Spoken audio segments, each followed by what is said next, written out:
Emma and I were always drawn to places with dark histories, the kind most people avoid. So when we planned our trip to Japan, visiting Aokigahara, the infamous suicide forest, was a must. We joked about it over coffee, scrolling through eerie photos and half believing the ghost stories that swirled around this place. It was all fun and games then. Now, I would give anything to undo that decision. We arrived at the forest's edge early, the morning mist still clinging to the ground. The dense canopy overhead filtered the sunlight into strange patterns, making everything feel distant and unreal. The forest seemed peaceful enough at first glance, almost inviting. Emma smirked as we passed a sign in both Japanese and English, warning visitors against venturing off the trails. A grim reminder that many who enter never leave. "They put these signs up to scare tourists, I bet," Emma said, her tone teasing, though I could sense a slight tremor beneath her words. "Yeah, maybe," I replied, my gaze drifting to the darkened path ahead. I forced a smile, trying to match her bravado, but I couldn't shake the tightness in my chest. "Stick close, okay?" She laughed. "What? You're worried a ghost is gonna snatch me up?" I rolled my eyes, but I couldn't help smiling. "Just don't wander off, Emma. This place, it's different." We moved deeper into the forest, following the winding trails. At first, it was just us, our footsteps crunching over the old volcanic rock, the occasional bird chirping overhead. But then the air began to change. It felt thicker, heavier, as if the forest was breathing. I felt the hair on the back of my neck stand up. Emma seemed less chatty, her steps slower, more deliberate. We came across a series of faint, red stains on the ground, leading down further the main path. Emma stopped, her eyes narrowing. "Do you see that?" "Probably from an animal," I said, though my voice came out smaller than I intended. "Looks fresh. What if it's hurt? Or what if someone is hurt?" Her brow furrowed. Before I could stop her, she was already moving forward, her feet crunching leaves as she ventured down the trail, following another trail to the right. "Emma, wait!" I called, but she kept going, ignoring my warning. That's when I saw him. A man standing motionless among the trees, just beyond where Emma was headed. His head lolled to one side, his neck bent at an impossible angle, as if it had been snapped like a twig. His eyes were sunken, dark, his skin pallid and stretched too tight over his bones. My breath caught in my throat. I grabbed Emma's arm, yanking her back, but she barely noticed. "Who is that?" she whispered, as if afraid her voice might shatter him. I don't know. Let's just go," I urged, tugging her, but she wouldn't move. The man began to step forward, moving with a jerky, unnatural gait. And that's when I saw her. A woman, following behind him, crawling on all fours like a spider. Her limbs twisted and broken in horrifying directions. Her face was a nightmare. Her lower jaw was missing. The back of her head caved in. But her eyes were wide, almost eager. "Emma, run!" I shouted, panic tightening my throat. We turned and sprinted back the way we came. But the forest, it seemed different now. The paths twisting, closing in on us. The woman's deformed body scrambled over rocks and roots with alarming speed, moving like a crab. Her limbs clicking and snapping as she closed the distance between us. Her ragged breaths filled the air with a sick, wheezing sound. "Faster, Emma!" I screamed, my legs burning with effort. Emma stumbled, nearly falling, but I grabbed her arm and pulled her up. "Go! Go!" I yelled, my heart pounding so hard I thought it might burst from my chest. The woman was close now, her fingers, or what was left of them, scraping at the dirt, leaving a trail of blood in her wake. I could hear her laughing, a sound like broken glass grinding together. I risked a glance back and saw her face contorted in a grotesque grin, her eyes gleaming with some hideous glee. We burst into a small clearing, panting, and I dared to hope that maybe we'd lost her, that we might be safe.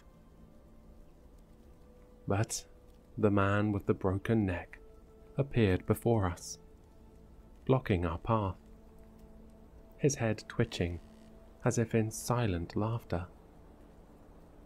Emma screamed as his hand shot out, grabbing her wrist with impossible strength. "Let go!" I shrieked, grabbing a branch and swinging it wildly. He didn't even flinch. His grip tightened, dragging Emma towards him. The woman with the shattered limbs was upon us now, her jawless mouth opening wide, not unlike a python preparing for a meal.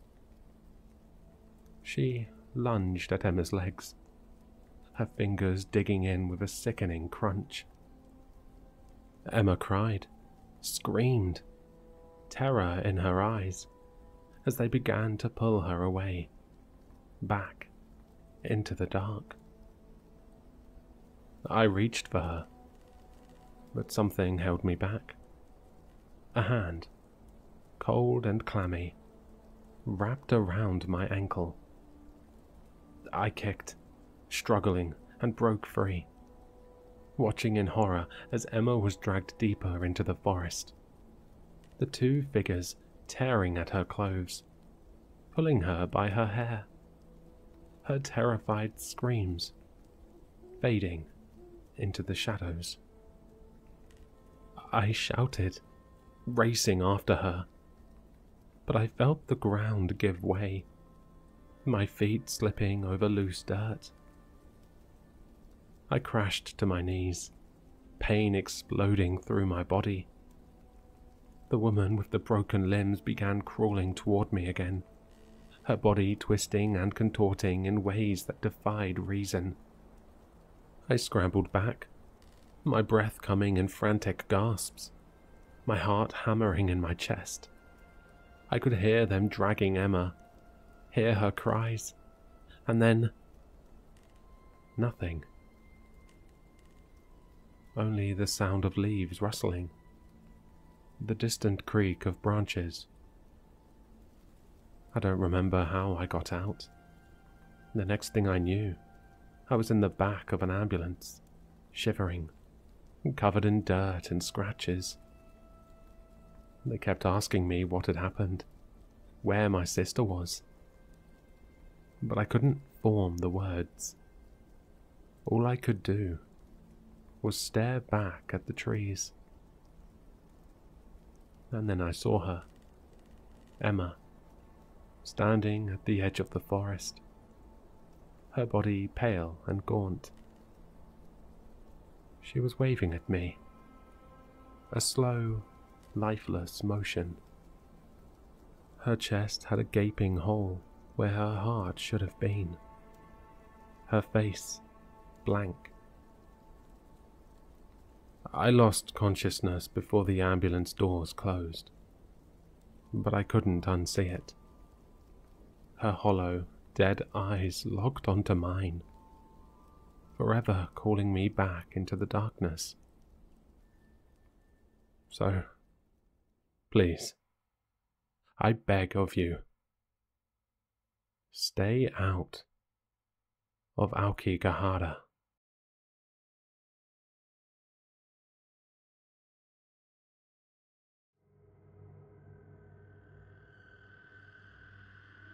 My wife and I are both working people. I work in an IT job, and she is a budding lawyer.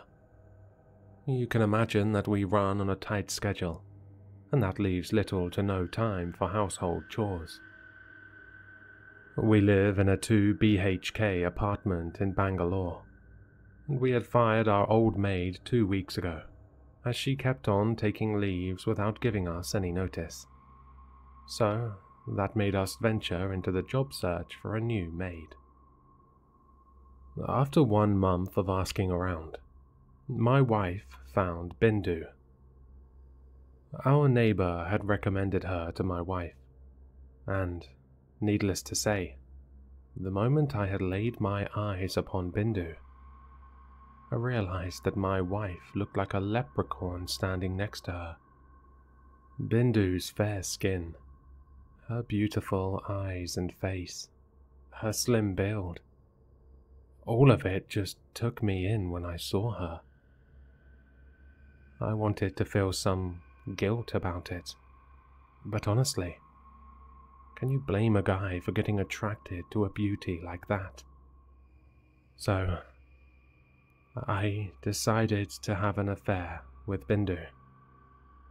My wife would not have noticed anyways, since I work from home and she goes to the local court.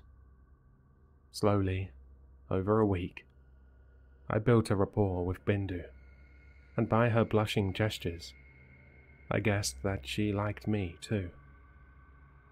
I first initiated a kiss with Bindu during a Tuesday evening, 2 weeks after we had hired her, but unfortunately, that happened to be the last time. We were both sitting on a sofa, leaning in close, but suddenly, I heard the door to our house being opened, and my wife walked into the living room and caught us in the act. I immediately broke apart and backed into a corner while listening to my wife screaming at Bindu for seducing her husband, and plenty of other things that are not relevant to the story. But the strangest insult that my wife repeatedly hurled at Bindu was calling her an old hag. By Bindu's looks alone, that insult was weird. Later that evening, after a lot of apologizing, my wife forgave me. I found it weird, as she was not that forgiving generally, but I let it go, since I needed to preserve my marriage. But one thing remained stuck in my head. Why did you call Bindu an old hag? She's pretty young, is she not? I queried with my wife. What the hell are you talking about? Is your brain okay? She is old enough to be your grandmother. She's got wrinkly skin and white hair, and it looks like her knees will give out any time these days. I had no reply to that. I felt like this incident had hit my wife so hard that she was simply delusional now. But anyways, I'm going to stop the affair. It is not worth ruining my marriage over. And explaining the whole situation to my parents would be worse, as they think of me as their well-behaved and traditional son. We also decided to continue keeping Bindu around, as losing a maid in this economy was not worth it over one indiscretion. The first weird incident with my wife over Bindu's looks just seemed like a product of the shocking situation she was in.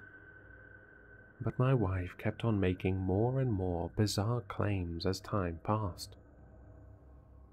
The second incident happened over a disagreement over our son.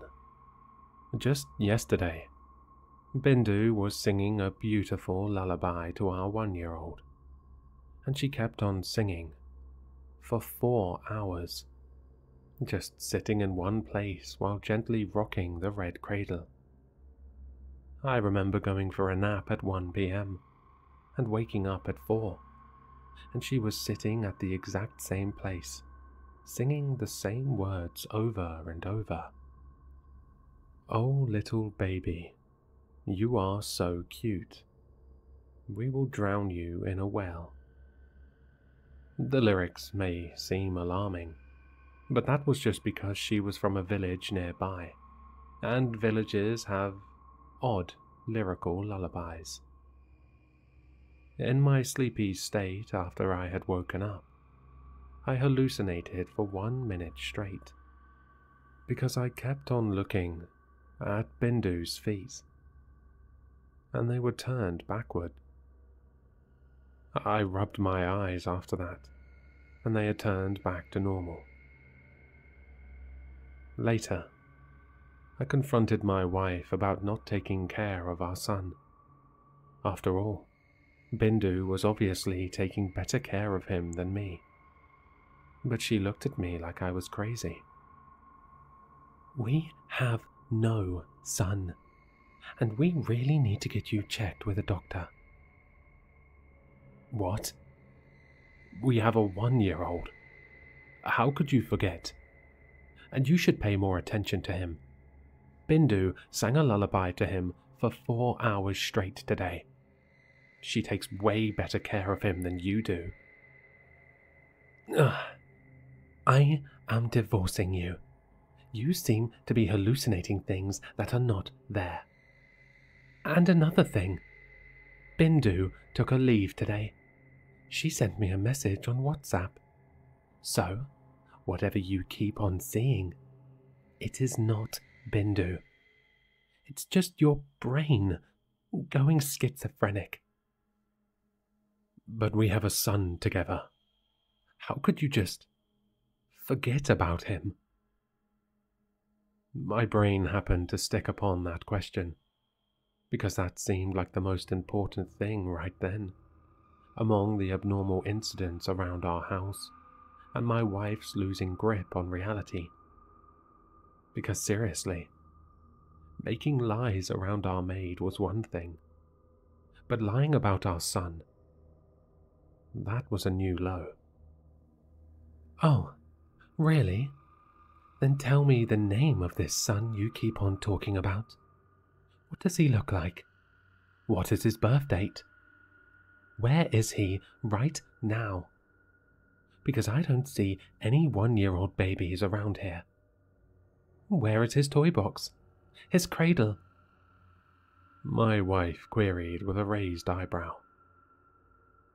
I opened my mouth to answer that question, and my mouth kept on stretching wide for a minute. I tried to remember those details, but my mind could not recall these things. My wife kept on looking at me with a mixture of anger and nervousness, as she had been proven right. I finally managed to close my mouth and huffed as I went to sleep. She was going to sleep in the other bedroom, not wanting to be around me. The third weird incident happened when my wife tearfully told me that she was going to leave the house, as she saw Bindu crawling on all fours on the walls in my bedroom last night. I once again told my wife that she was going crazy. It was true that I had secretly called Bindu to our home last night at 1 a.m. to take care of our crying son in the living room, as my wife had locked her bedroom door to sleep and apparently did not care for him at all. But he stopped making a racket after 15 minutes of Bindu singing her signature lullaby to him and rocking his cradle. She really was a good caretaker of my child. I slept soundly after that. I told my wife as such, and she screamed at me. "We do not have a child. I think we have invited a Chudale into our house. If you want to live, get out of the house immediately." She ran outside our home sobbing after that, taking her luggage with her. For those who do not know, a Chudale is the Indian equivalent of a creepy witch, like the ones you see in the movie The Ring, except her trademark is that her feet are backwards. I wondered if my wife would ever regain her grip on her sanity back, since Bindu is no Chudale. I tried to remember what happened last night, so that I can collect some solid proof that my wife is crazy, and that I am sane. The events in my home are making me question my own sanity, though. I checked my call log and WhatsApp messages, hoping to find some proof that I called her to take care of our son. But there was nothing. In fact, Bindu's contact details were nowhere to be seen on my phone. I am getting frustrated now. I had somehow fallen asleep immediately after checking Bindu's contact details, and I've only just woken up. It is 1 in the morning right now, and my son is crying in the living room in his red cradle. It looks like I need to call Bindu again.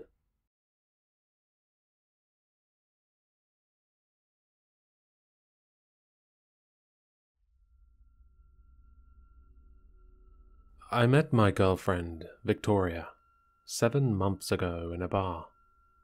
We felt an instant connection and started dating 3 days later. She brought nothing but happiness, the perfect definition of a soulmate. So when I graduated from university, we both agreed to move in together. She's 2 years older than me and was already working, so I moved in to her house. However, after moving in, everything went downhill. The first incident happened on the first night of moving in. Victoria works the night shift, so she was getting ready to head out. "Babe, I'm off to work now. Just to tell you again, the neighbors next door get a little cranky at night, so just ignore them," she said sweetly. Yeah, I get it," I responded. I gave her a kiss goodbye and she left, leaving me alone in her house. I sat down at the kitchen table and got to work. For context, I work remotely as a character designer for a video game company. It was peaceful for a few hours, until the clock hit 2 a.m. The cranky neighbors began screaming profusely. I couldn't hear what they were saying, but it sounded like an intense argument.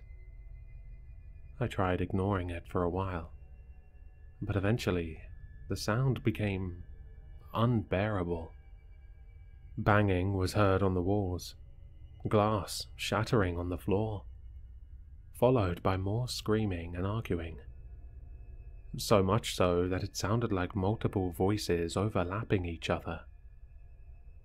I tried blasting music in my headphones, but that didn't help.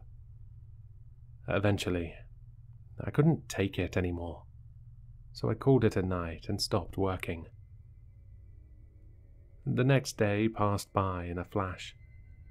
I chose not to tell Victoria about the neighbors, since it was apparently normal, and I didn't want her to think that it bothered me so much. It was her house, after all. Nighttime came, and I was watching TV on the sofa when the arguments from the neighbors came again. Thumping, glass shattering, furniture being thrown around. You'd think their house was a WWE ring. Jesus Christ, I muttered to myself. Suddenly, I started hearing banging on the door, followed by a blood-curdling scream. "What the fuck?" I said, while pausing the movie I was watching. The neighbor was trying to break into the house. That's it. That was the last straw. I got up and went to the back door where the banging and screaming was being heard. I grabbed a knife from the kitchen table in case the man broke down the door. Thank God it was locked. Just in case, I leaned against it, each punch crushing into my back. My heart was racing. My hands were shaking. I didn't know what to do. For all I knew, the man could seriously harm me. It felt like an eternity before what I'm assuming is a man stopped banging the door. Concurrently, the screaming stopped, and it fell silent. What the fuck? I muttered under my breath. There was no way I was going to live in these conditions. I decided that I was going to confront Victoria about it when she got home. With that in mind, I made sure all the doors were locked, windows shut, and went to bed.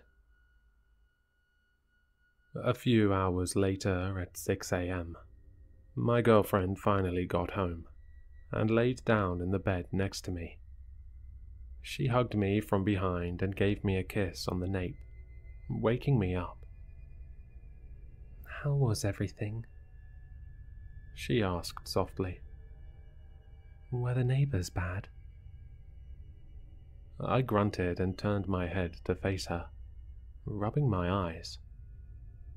"What?"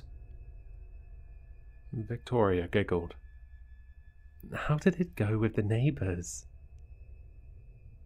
I found it strange that she asked me that today, but not yesterday. Maybe it was just me being tired. "The fucking husband tried breaking in," I said. "He banged on the door for at least 2 minutes, screaming. I thought that was the end for me. Seriously, Victoria, I don't think this house is safe for us to live in." "As long as the door is locked, you should be fine." She smiled sweetly.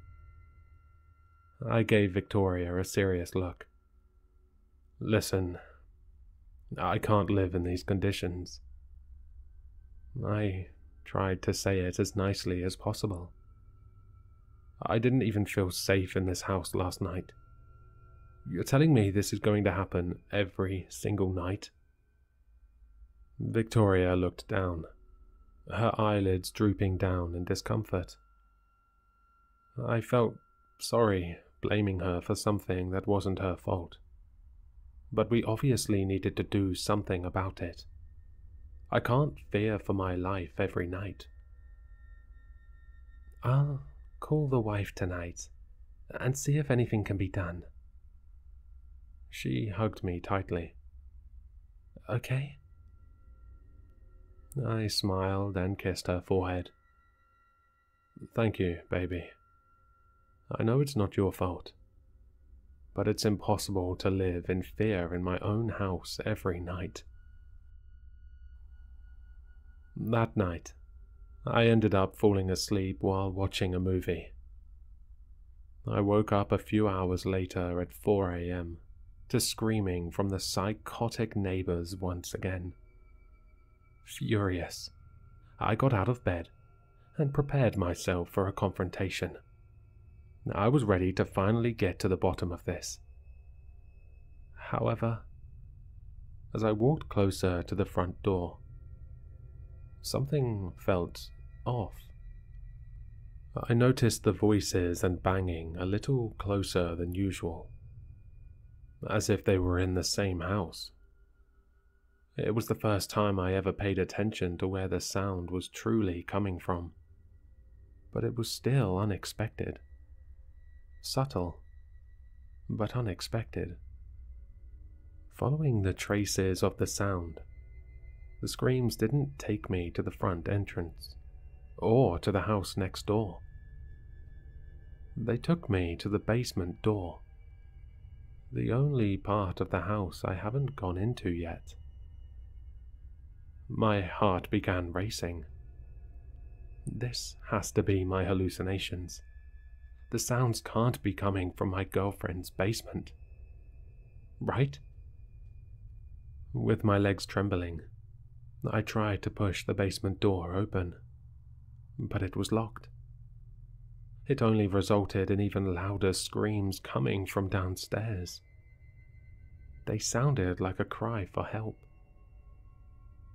What the fuck is down there? I muttered to myself. The thought alone sent shivers down my spine. Thankfully, or unthankfully, my uncle taught me lockpicking when I was younger, in case I was in a dangerous situation where I needed it. Thanks, Uncle Will. So, if there has ever been an opportunity to use that skill, it would be now. I took 2 paper clips and started fidgeting them inside of the lock. In just a few minutes, the door unlocked, but it still wouldn't open. I looked around the house for anything I could use, until I found a crowbar. Using all my might, I pushed the door open. Looking back, I wish I hadn't. Instantly, I heard loud, blood-curdling screams piercing my ears. Screams that you would only hear in horror movies. Covering my ears, I forced my way downstairs. What I saw was horrific. Dead bodies of dozens of guys were organized in a line on the floor across the basement. Worst of all, every guy there looked to be around my age. Many looking like the exes Victoria had talked about in passing. Above them was a jar. Inside it looked to be their faces, with a large glow surrounding them. They were screaming in absolute, agonizing pain. From what I saw, it looked to be their souls. The sealed, trapped souls of innocent men, facing endless pain in their afterlife. The stench was unbearable. Their bodies were bled out, as if everything inside of these men was sucked out to leave only their pure skin. Despite that, their faces were somewhat recognizable. Each body neatly placed to keep its original shape. Their names were written in blood in front of each body. Jack, Noah, Michael. On and on. Their screams sounded more like loud gasps from up close. The room was so loud, I started to get dizzy. The screams only got louder. It sounded loud enough to screech into my brain. My mind went blank, my body shaking at the thought that this was my girlfriend's creation. It got even worse when I got to the end. Another name, written in blood, with no body behind it, as if it was still being prepared. Dylan. That was my name. Just then, I got a notification on my phone. A message from Victoria. My heart stopped just by reading it. Hey baby, on my way home. Sorry about yesterday. Let's have some fun tonight.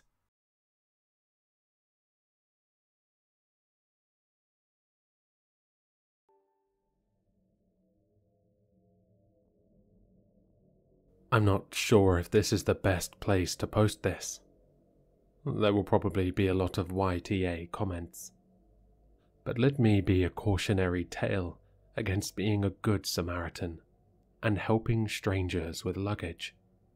And while I know my actions will probably disgust a lot of people, before you criticize, I want you to think, really think, if you'd do any different than me.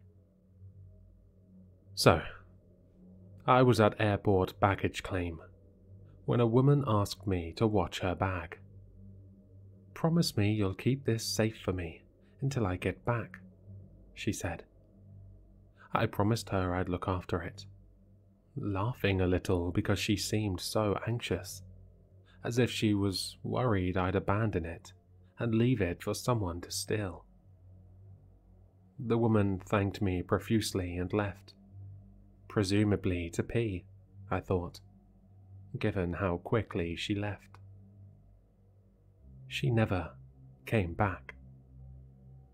The bag had no tag and no name, just a ribbon tied on the handle. I kept it with me and waited a whole half hour for her to return. But after 45 minutes, well, this was ridiculous. I left the suitcase with the rest of the unclaimed luggage, figuring it would find its way to her eventually. I was wrong. When I got home, the suitcase was there in the entryway. I stared as I closed the front door behind me. Weird, right? How did it get there? Vague thoughts flitted through my head that the airport somehow delivered it. Maybe they saw me sitting with it and assumed it was mine. The suitcase was a dark grey-green, one of those big clamshell ones with sturdy fabric around the zipper, a lacy ribbon tied on the handle, and no labels at all. Not even a flight barcode sticker. The next day, I returned it to the airport. But when I got home, it was back in my house, in my bedroom, stationed beside my other luggage that I'd yet to unpack. This was getting disturbing. Who had brought it back here? How did they know where I lived? If this was a prank, it had gone too far. I grabbed the suitcase and wheeled it out to the dumpster in the alley and tossed it in. But a few hours later, it was back. By then, I'd unpacked from my trip and my own luggage was deep in my closet. The green suitcase was just sitting there, as if waiting to also be unpacked. I drove it out to a dumpster across town. It was back when I got home. I took it to Goodwill and donated it, but it returned again. Each time it got back, it felt heavier. As the days passed, I started having nightmares about the suitcase.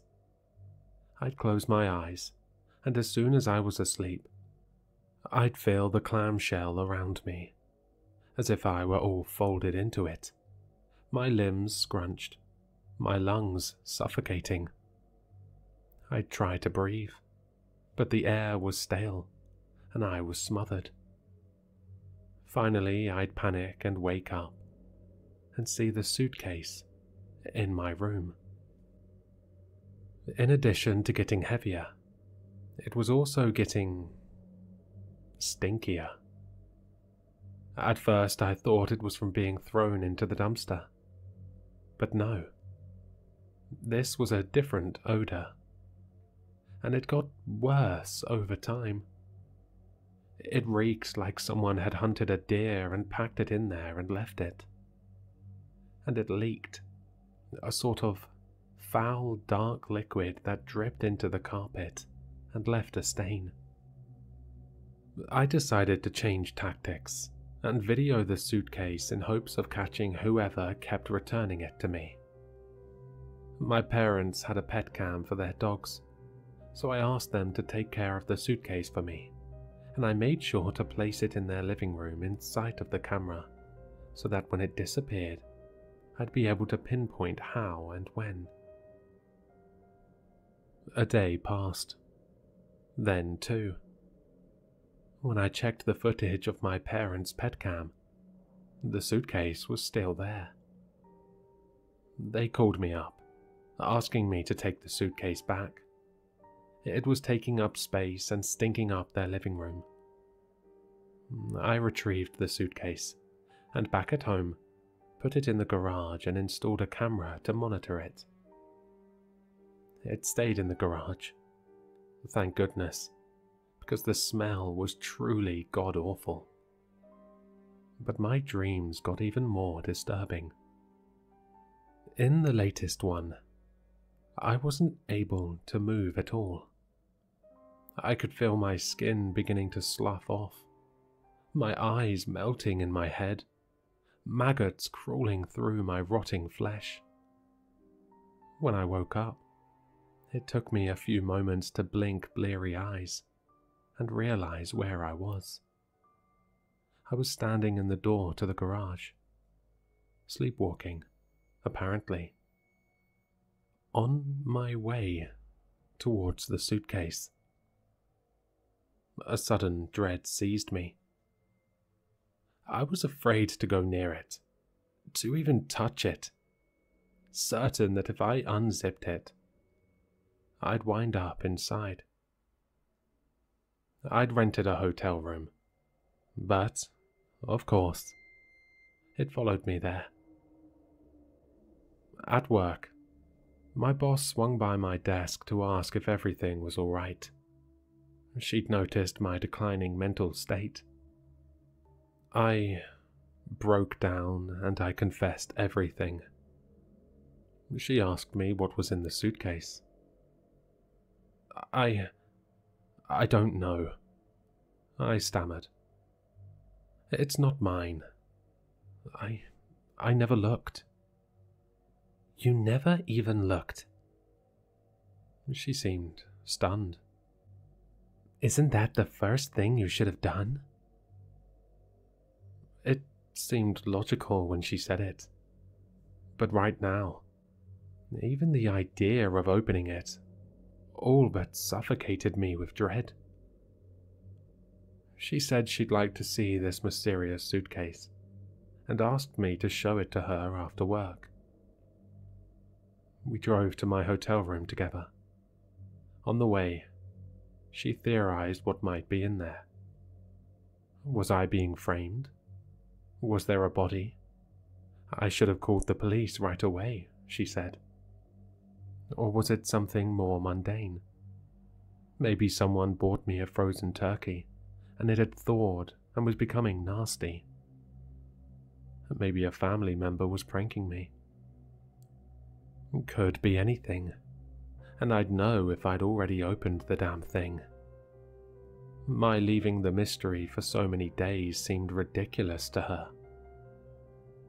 I had to agree, but nothing in the world would make me touch that zipper The suitcase was there, waiting right by the door when we walked in, just tucked to one side like it was ready for me to open it. The entire room stunk. My boss wrinkled her nose, and even she looked a little hesitant. She told me to open it, but I shook my head and made a noise in my throat. She sighed, rolled her eyes, and said, "Fine. Shut the door.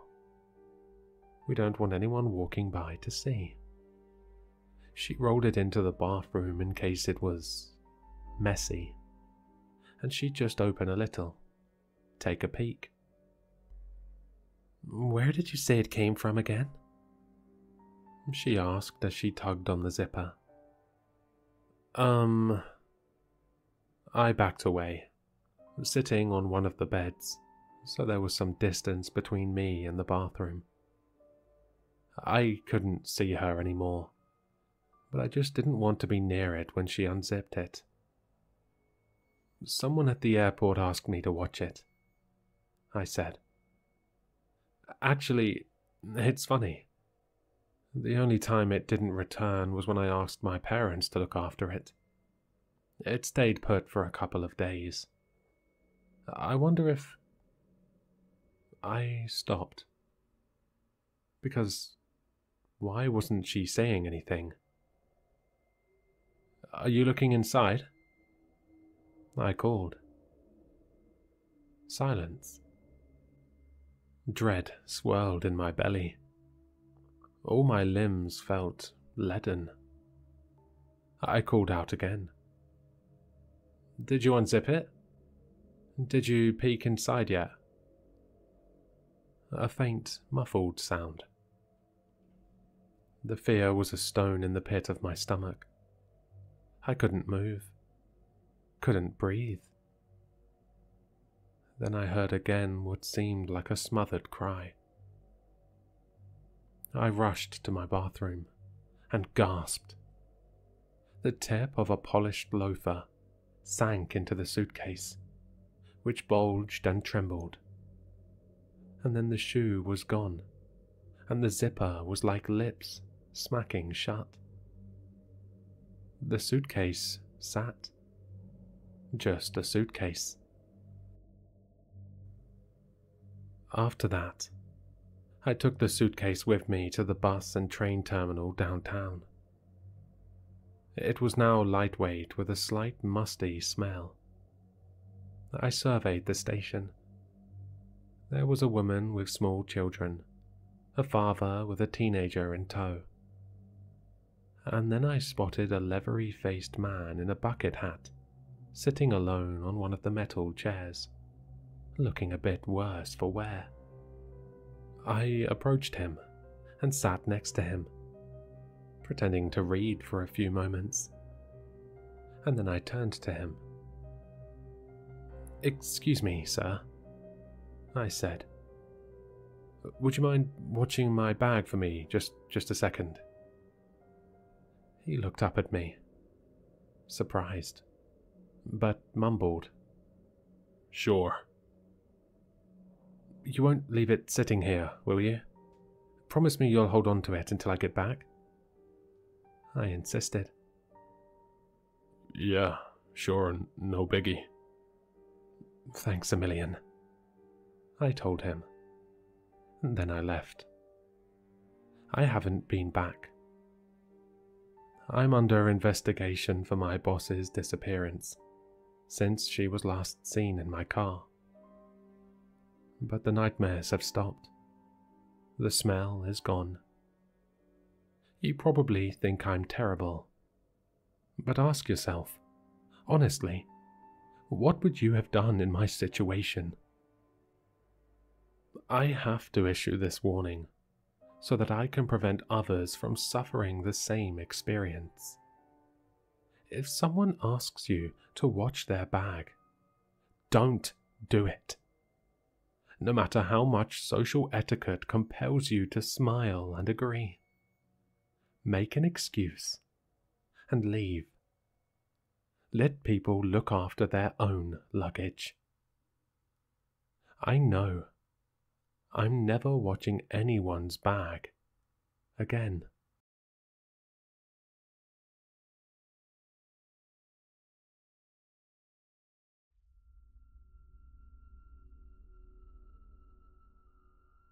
When I first moved into my apartment, the landlord told me a strange thing. Always check that the room is the right one before entering. Sage advice from a master of the obvious, you might say. Truth be told, I hadn't really been paying much attention up to that point. My landlord was the type of woman that put no effort in sounding happy to meet you, and whatever Eastern European accent she had certainly didn't make it any easier to understand. I probably should have asked a few more questions, but signing a lease wasn't a process I wanted to prolong any longer than I had to. Besides, it's not like I really needed an explanation. My early childhood diet didn't consist exclusively of paint chips after all. For how cheap the rent was, I wasn't about to worry over a bad joke. The place was one of those oddities of design that seemed to suck the fun out of everything anyway. Nothing but a series of copy and paste apartments stacked on top of each other for 13 laborious floors. Each one was practically identical, right down to the way the front door stuck when it rained. Not a single window among them. They even came furnished with a full set of drab appliances and furniture, devoid of any particular style or taste. It's like living in a filing cabinet, sterile and lacking a life of its own. You'd think we all lived in alphabetical order and referred to each other by apartment numbers. My accountant would love this place. As dull as the accommodations were, it didn't take more than a month for things to get interesting. They were little things at first, mostly just noises. Nothing particularly sinister, but they did a great job of keeping me up at night.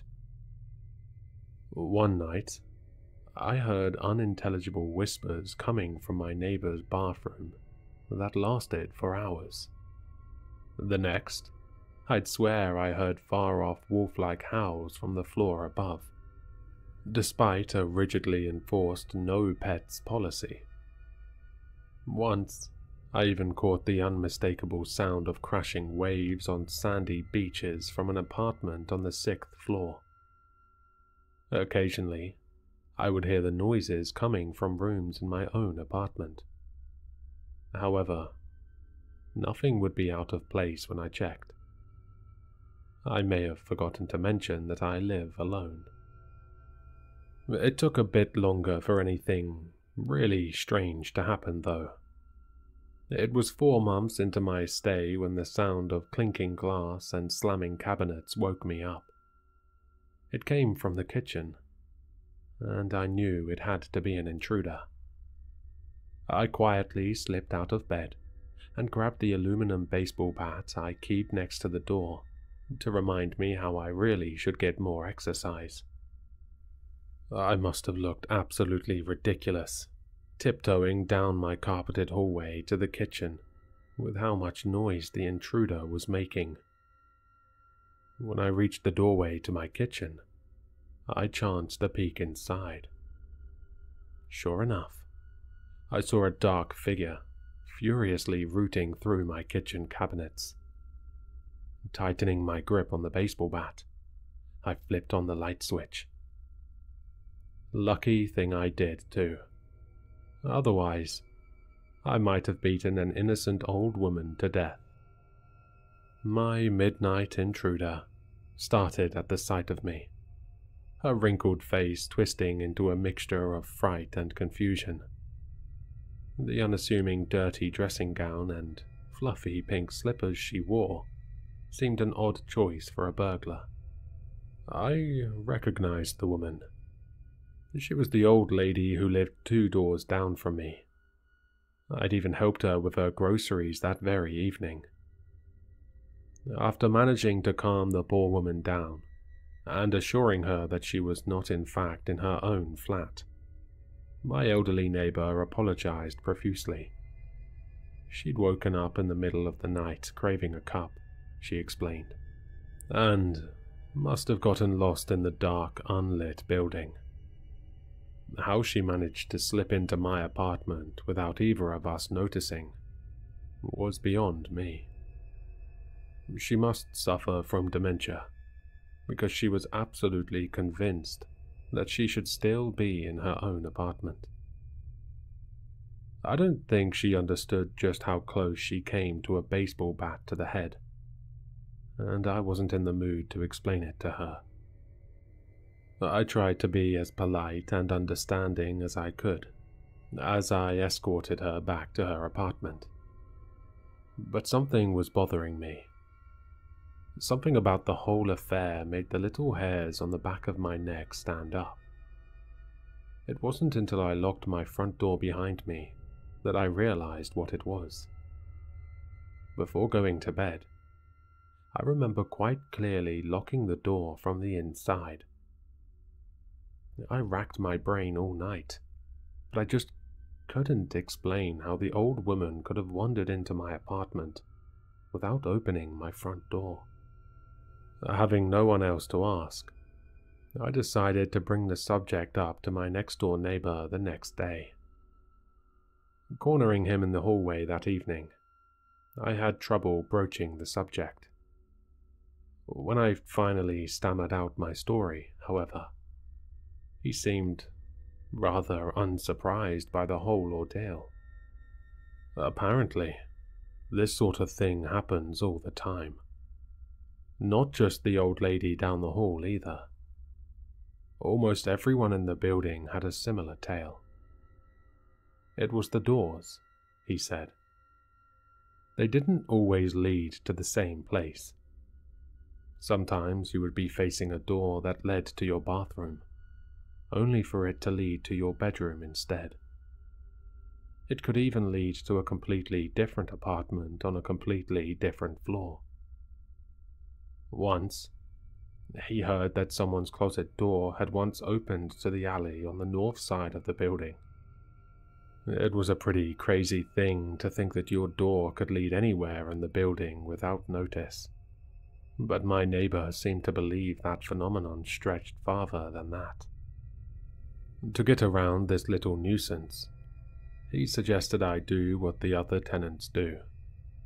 The generally accepted method was to make 2 marks on either side of each doorway in the apartment with a marker. That way you could tell if the room you were about to enter was the right one at a glance. If the 2 markers didn't match up, you were staring at a doorway to the unknown. At least, that was the idea. The old lady must have forgotten to check when she stepped into my kitchen, or at least not seen it in the dark. My neighbor seemed rather annoyed by the thought. He made it painfully clear that I wait for the door to go back to normal before using it. I should, under no circumstances, ever enter a room that shouldn't be there. Always check first. My neighbor experienced the anomaly himself in the past, but only as a mild annoyance. Even still, he was very adamant that I take the matter seriously. But how could I? Who in their right mind would believe a story as insane as this?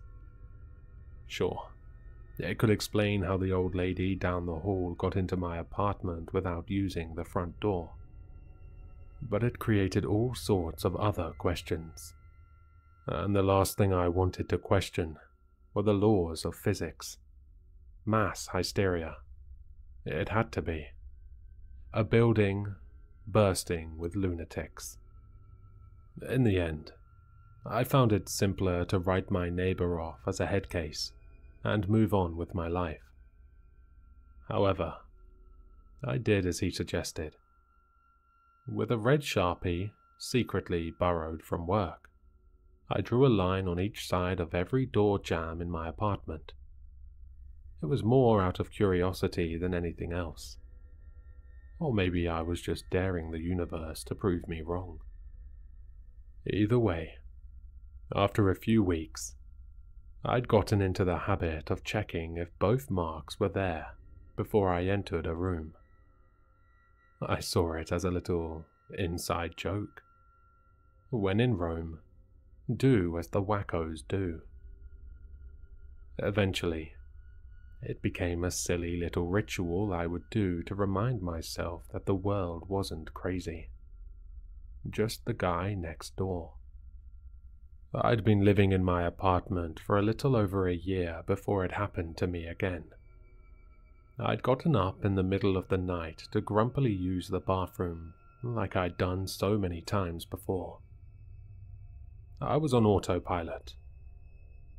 On my way back to bed, I lifted my tired eyes to the doorway leading to the bedroom and grinned at the now familiar red.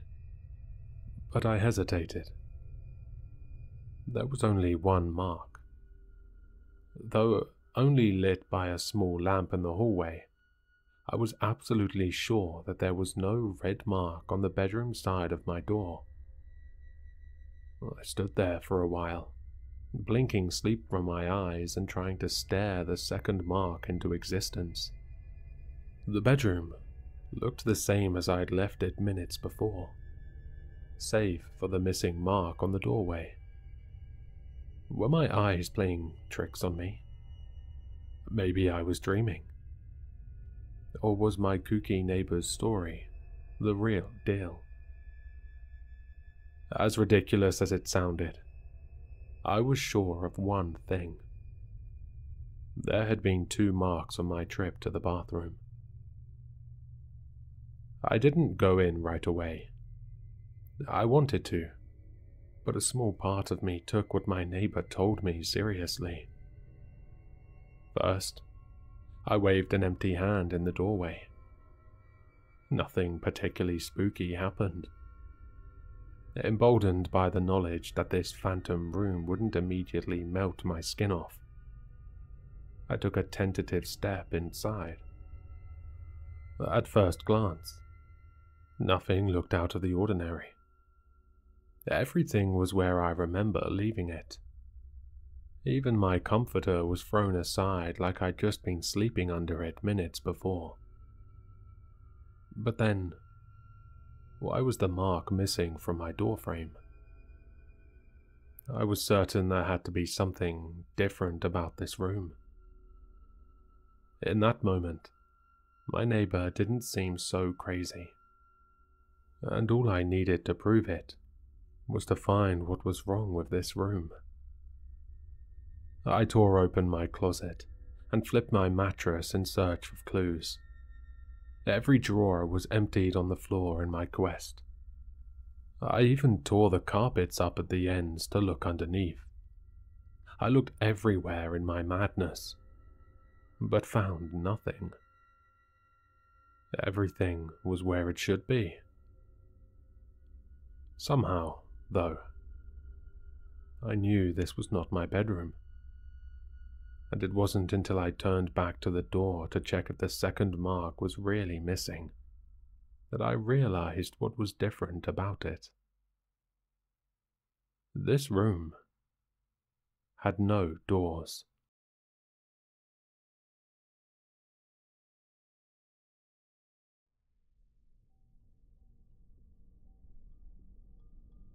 Strange mumbling wafted from the figure crouched by my feet.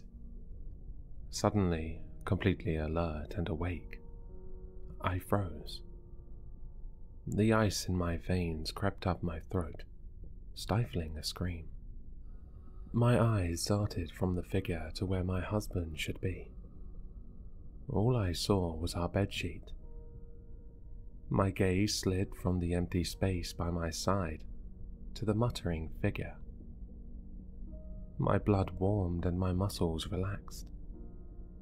That figure was my husband. I opened my mouth to call out to him, but something stopped me.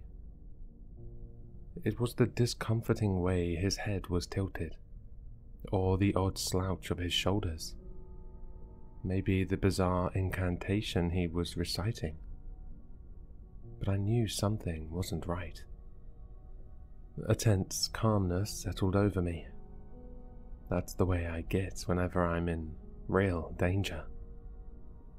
Like the time I was in a diving accident, or when I found myself on a highway with cars racing towards me. I stared at my husband as he chanted. He reached out a finger and wiped something on the bottom of my right foot. I had to clamp my whole body down to not react to the shock of the sudden cold, viscous liquid that he wiped on my foot. He was drawing something with it. I must have twitched a tiny bit, because he looked up. My eyelids flew shut, and I prayed that he didn't see me close them. Nothing happened for a few moments, and his chanting never stopped. Then, I felt the same cold liquid on my left foot. I kept my expression blank, as if soundly asleep. I didn't dare open my eyes for a long time after. He must have chanted for another half an hour. The whole time, I kept absolutely still, except for a few slight shifts, which I thought would mimic the natural movements of sleep.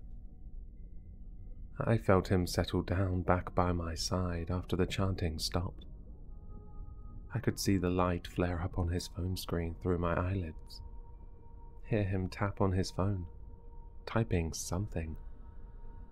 Then he was still, and after a while, his snores started up. I didn't sleep a wink.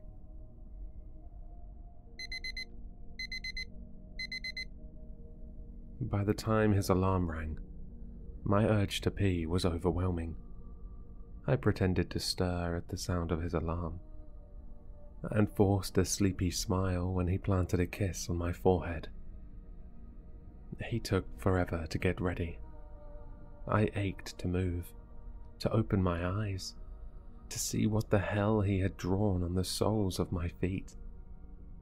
I needed to research the sounds of the chant that I had memorized, try to figure out what language that was, and what he was saying.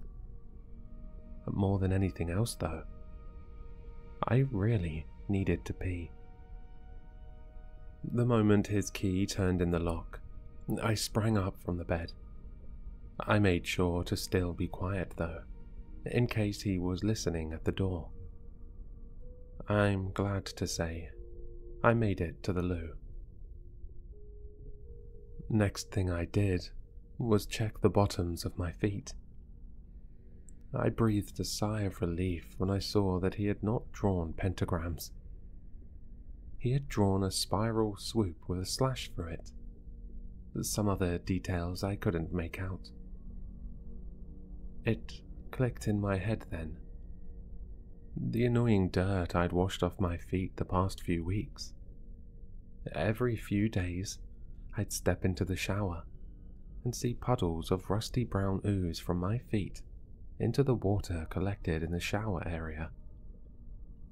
I'd rub my feet vigorously on the rough floor surface, but still have to scrub the remaining dirt away with my hands. I'd thought my shoes had stained my feet, but none of them bore the reddish-brown tint of the dirt on my feet. I thought I'd stepped on some nonsense while in the house, but wasn't able to locate it. Not that I tried that hard.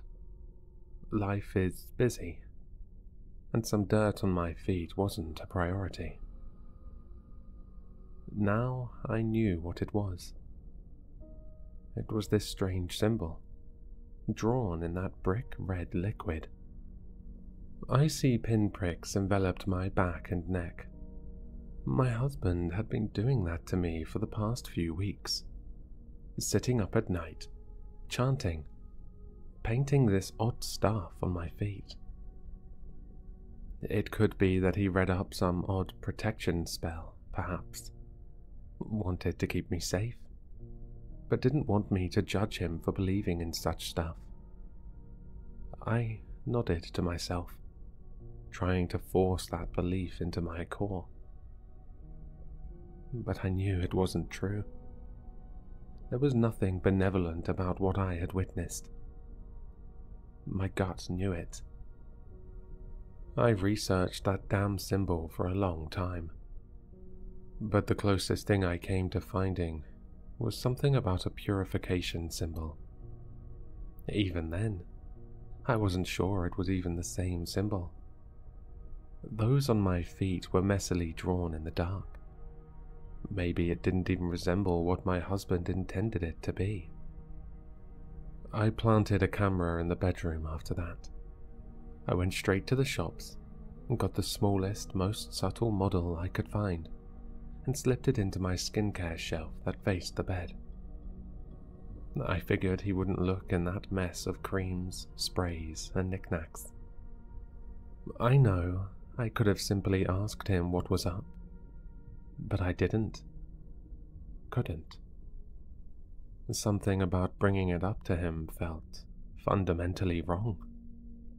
Every instinct I had was to shove it under the carpet, hide my knowledge, pretend everything was fine.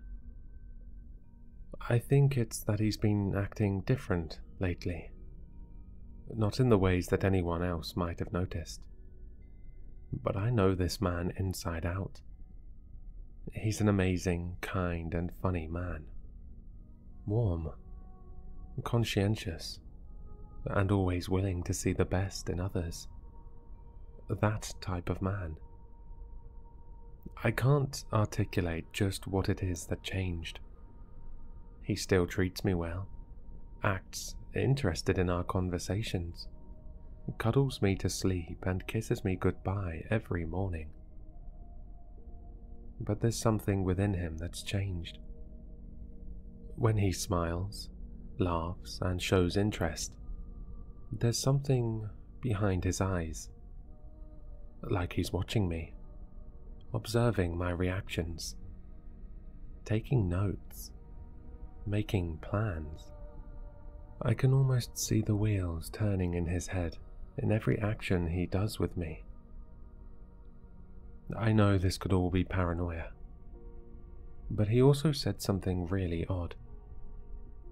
We haven't been intimate in a few weeks, and when I asked if things were fine, he said, and I quote, "Just want to keep you pure." I remember the exact words and the tone he said it in, because all of my flabbers were ghasted. He had never, in our years together, said anything about purity.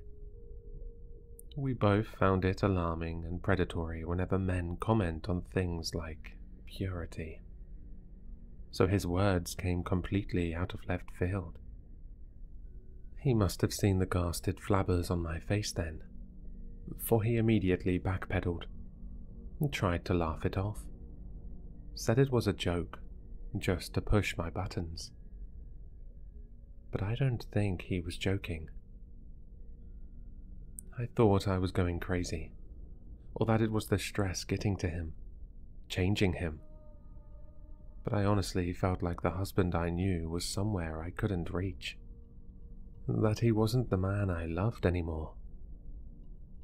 It was a really good imitation, but it wasn't him. I kept telling myself I was thinking too much, that my intuition was way off. But now I know something is really wrong. The next time he did that odd ritual was 2 days after I had the camera installed. I didn't need the camera though. I was wide awake. My sleep at night has almost been non-existent. I snatch quick naps throughout the day when I'm not around him, like at the office toilet, during lunch, on the bus back. He had just painted that cold damn liquid on my right foot when I pulled my foot back, pretending to be repositioning myself in sleep. The cold droplets dripped down my foot, and he cursed, breaking the chant. Then he went back to chanting, more feverishly than before. I cracked my eyelids open for the merest fraction. Every muscle in my body froze. My husband's head was lifted this time, and I caught a clear glimpse of his face. His eyes were rolled back, and the whites of his eyes met my gaze.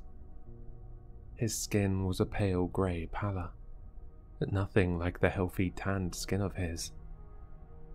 I choked down the scream and forced myself not to react. I willed the same tense calmness back, and thankfully, it glided over me in a rush. That was when he crawled up over me. My eyes were shut, as naturally as I could make them. I made my muscles untense. I counted down from 99 in my head. That alone saved me from hitting out, from screaming my head off, from sprinting from the bed. I kept still as he crawled up, until I could sense his breathing on my face. Then, he peeled my right eyelid open. His fingers were cold and sticky with the liquid. I didn't know how to react. How do sleeping eyeballs behave? Do I roll my eyes back? Thankfully, or not thankfully, I didn't have to do anything before something cold dripped into my right eye. I flinched involuntarily, but immediately I made it seem like a natural reaction one would make in sleep. I let out an uncomfortable moan to sell the point. The liquid didn't burn. There was a tingling sensation in my right eye, but that was it. He seemed to buy that I was asleep, for he then peeled my left eyelid open. This time, when the drop hit my eyeball, I twisted aside roughly. I felt a sudden cold on my side and heard him hiss. Even in that quiet hiss, I could hear his rage. I realized whatever had been holding his damn liquid had toppled by my side. The liquid was seeping up my shirt, spreading. I groaned and flipped onto the other side, as if disturbed but still very much asleep. I could hear his panic in the flurry of his movements. He wiped off the liquid seeping from my eye and left the room. The minute the door closed, I rubbed frantically at my eyes, trying to rub out every last drop of that goddamn liquid. I heard his footsteps and immediately dropped back into bed. He entered the room, and I stayed quiet, still. Suddenly, a cold liquid poured down the side of my shirt, where he had previously spilled whatever liquid that was on me. He swore out loud. I sprang awake this time. There was no way I could fake sleeping through that. The lights flicked on, and I shielded my eyes, ready to bolt. I'm so sorry, love," he said, looking mortified. There was an empty wine glass in his hand. "I couldn't sleep. I needed a drink. I'm sorry. I brought it to bed. That was dumb. So dumb. I wasn't thinking. I was half asleep. I'm sorry. I've spilt it all over you. All over the bed." I gaped at him, speechless.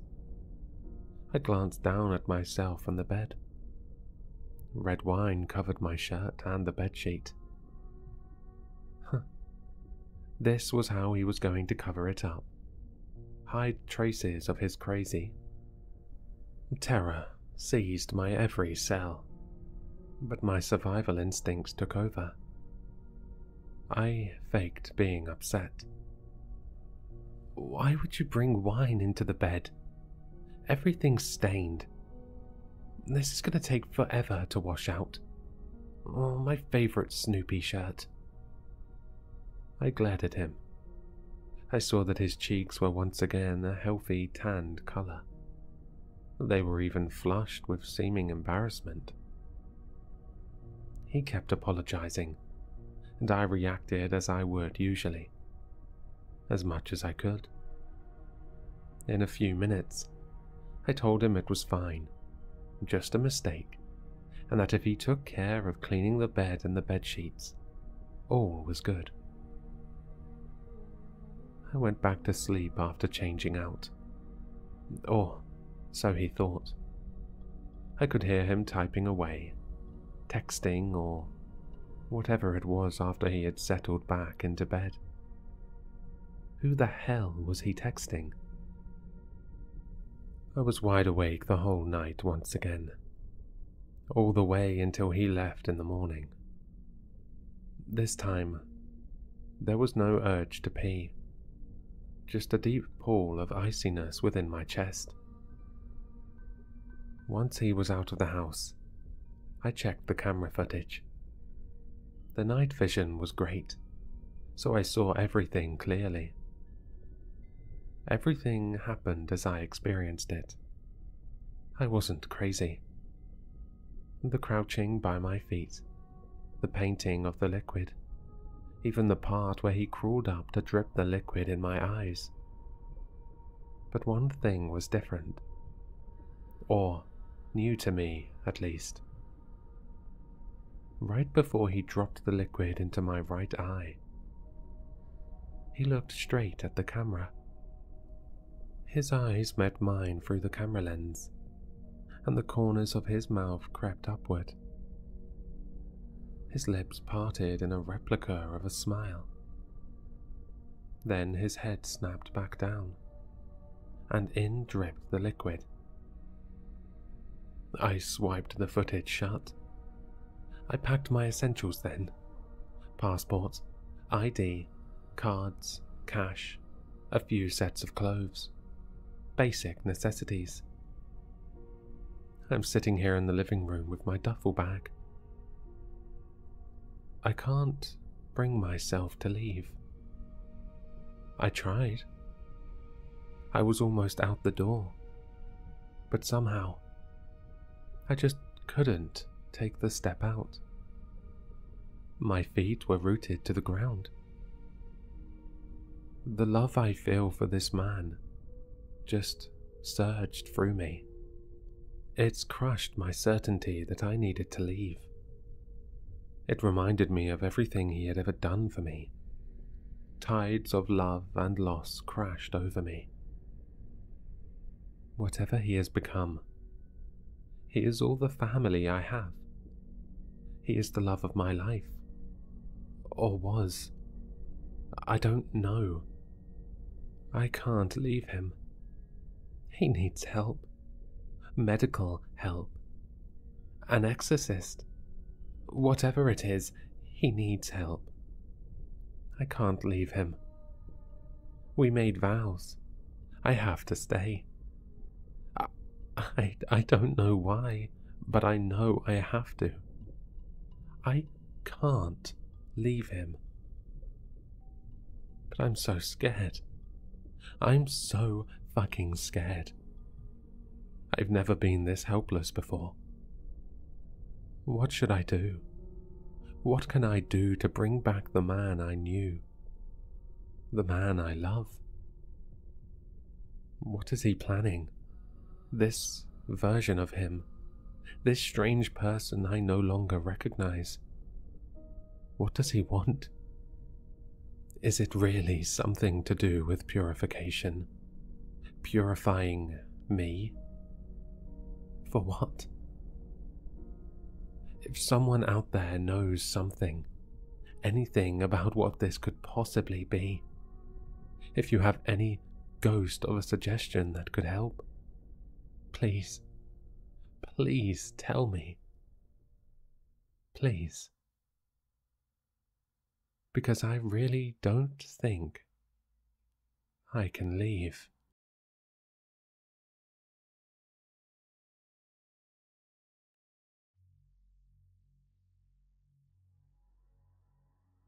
Hello, everyone. It's currently 4 AM as I'm recording this, and nothing about the situation I'm in has changed for the better. There have been no new updates from local authorities, and I'm starting to doubt if this whole ordeal will end any time soon. I suppose that I'll make this quick, before something happens to me, for the better or worse. For some context, I live in a town situated in a sparsely populated area of Washington state. It's not a very big town, but it isn't a small one either. The whole thing began about 6 hours ago, while I was hanging out with some friends at my friend Caesar's house. We were in the middle of a very dramatic game of Uno, when all of a sudden, this message flashed on the television screen, accompanied by the familiar sound of the EAS alarm. Emergency alert system. The following message is transmitted at the request of the United States Department of Defense. A civil emergency warning is issued for the following counties. All residents living in the aforementioned counties are advised to stay indoors due to an unprecedented threat. Lock all entrances into your home. Turn off all lights, and do not let anybody into your home under any circumstances. Emergency services will not be available until the 8th of November 2024, 8 a.m. Effective until all clear is given. We were all too stunned to speak. A ton of questions raced through my mind, but I couldn't come up with any feasible explanation. And from the expressions on their faces, neither could my friends. For a few moments, nobody said a word, until my friend Michaela broke the silence by saying, "Well, that's certainly something." "Well, guess you guys are stuck here with me now," said Caesar, as he opened a can of Coca-Cola that he had just got from the fridge. "Fuck, man. I ain't staying here with you guys," groaned Adrian as he slumped back in his chair, his gaze drifting to the cards in his hands. "Too bad." Michaela chuckled. "You're gonna have to stay here with us." "Whatever," Adrian replied. He placed down a yellow card, adding to the steadily growing pile of cards in the center of the dining table. At that moment, the droning sound of a low-flying helicopter grabbed our attention. We sprang from our chairs and headed to the living room window, where we watched as the silhouette of the helicopter passed overhead. It was hard to tell, especially at night, but we could see the number 58 painted on the side of the helicopter, indicating to us that it was most likely a military aircraft. A beam of light emanating from the copter's underside briefly illuminated the near-empty street and the surrounding houses, before the aircraft flew off and disappeared into the night sky. But what really caught our attention were the military vehicles that came by just as the helicopter flew overhead. Humvees, APCs, and military trucks drove past the houses, some of which were briefly illuminated as they passed underneath the copter's powerful searchlight. Strangely, though, they were all painted white instead of the typical green or light brown that is usually seen on military vehicles.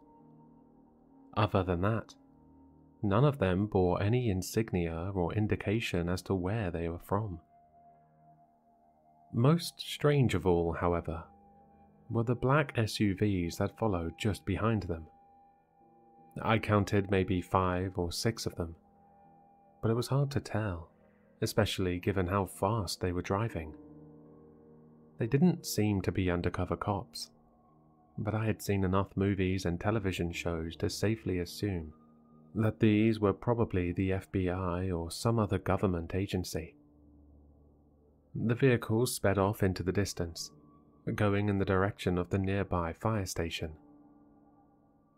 Dang, that must have been the National Guard, Michaela said, in awe of what she had just witnessed. They seem to be looking for something, Monica noted. Or someone, I added. An escaped fugitive, perhaps? But that's the whole fucking military, Caesar objected. Unless it's like a terrorist or something. At that moment, 3 more vehicles drove past, and I was able to take a quick glance at them. 2 of them were once again black SUVs, but the third seemed to be some sort of van. I couldn't take a good look at them, however, before they once again sped off down the road.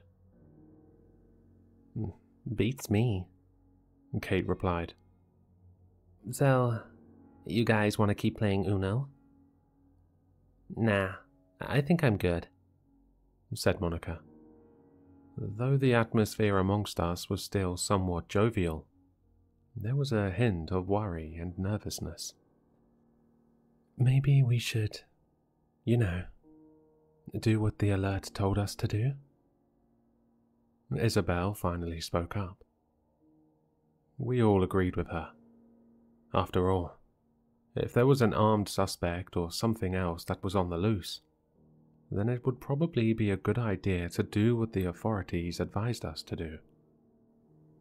So, Caesar and I locked all the doors and windows and turned off all the lights, except for the one in the basement, which is where we decided to stay for the meantime. We continued our game of Uno, but by that point, the shock and worry that we received from the alert had soiled much of the thrill and excitement that was present before. Eventually, we grew bored and decided that we should probably hit the sack now, since we didn't really have a choice. Caesar got out some spare mattresses and pillows and handed them to each of us. I went upstairs to sleep in one of the bedrooms along with Caesar and Monica, while the rest stayed in the basement. I laid down on the mattress and began scrolling through YouTube and Reddit on my phone, until I inevitably grew tired and fell asleep. Some time later, I awoke to the sound of creaking and footsteps coming from the backyard, right outside the room I was sleeping in. I initially assumed the noises were a raccoon or something else that was scurrying across the yard. But as I listened carefully, I realized that the footsteps sounded more human, and they almost sounded like someone was limping or stumbling around.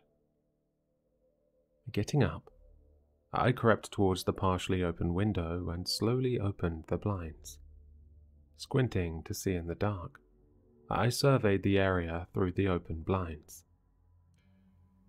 The backyard was bathed in a faint moonlight. To the right was a small shed, but other than that it was mostly empty. I sighed in relief, thinking that it indeed had been some sort of wild animal, and was about to close the blinds and go right back to sleep. Which is why I nearly jumped out of my skin when I saw her. I somehow hadn't noticed before, but beside the shed, there appeared to be the silhouette of a young girl. She seemed to have long hair, and was in a crouched position, but those were the only details I could ascertain.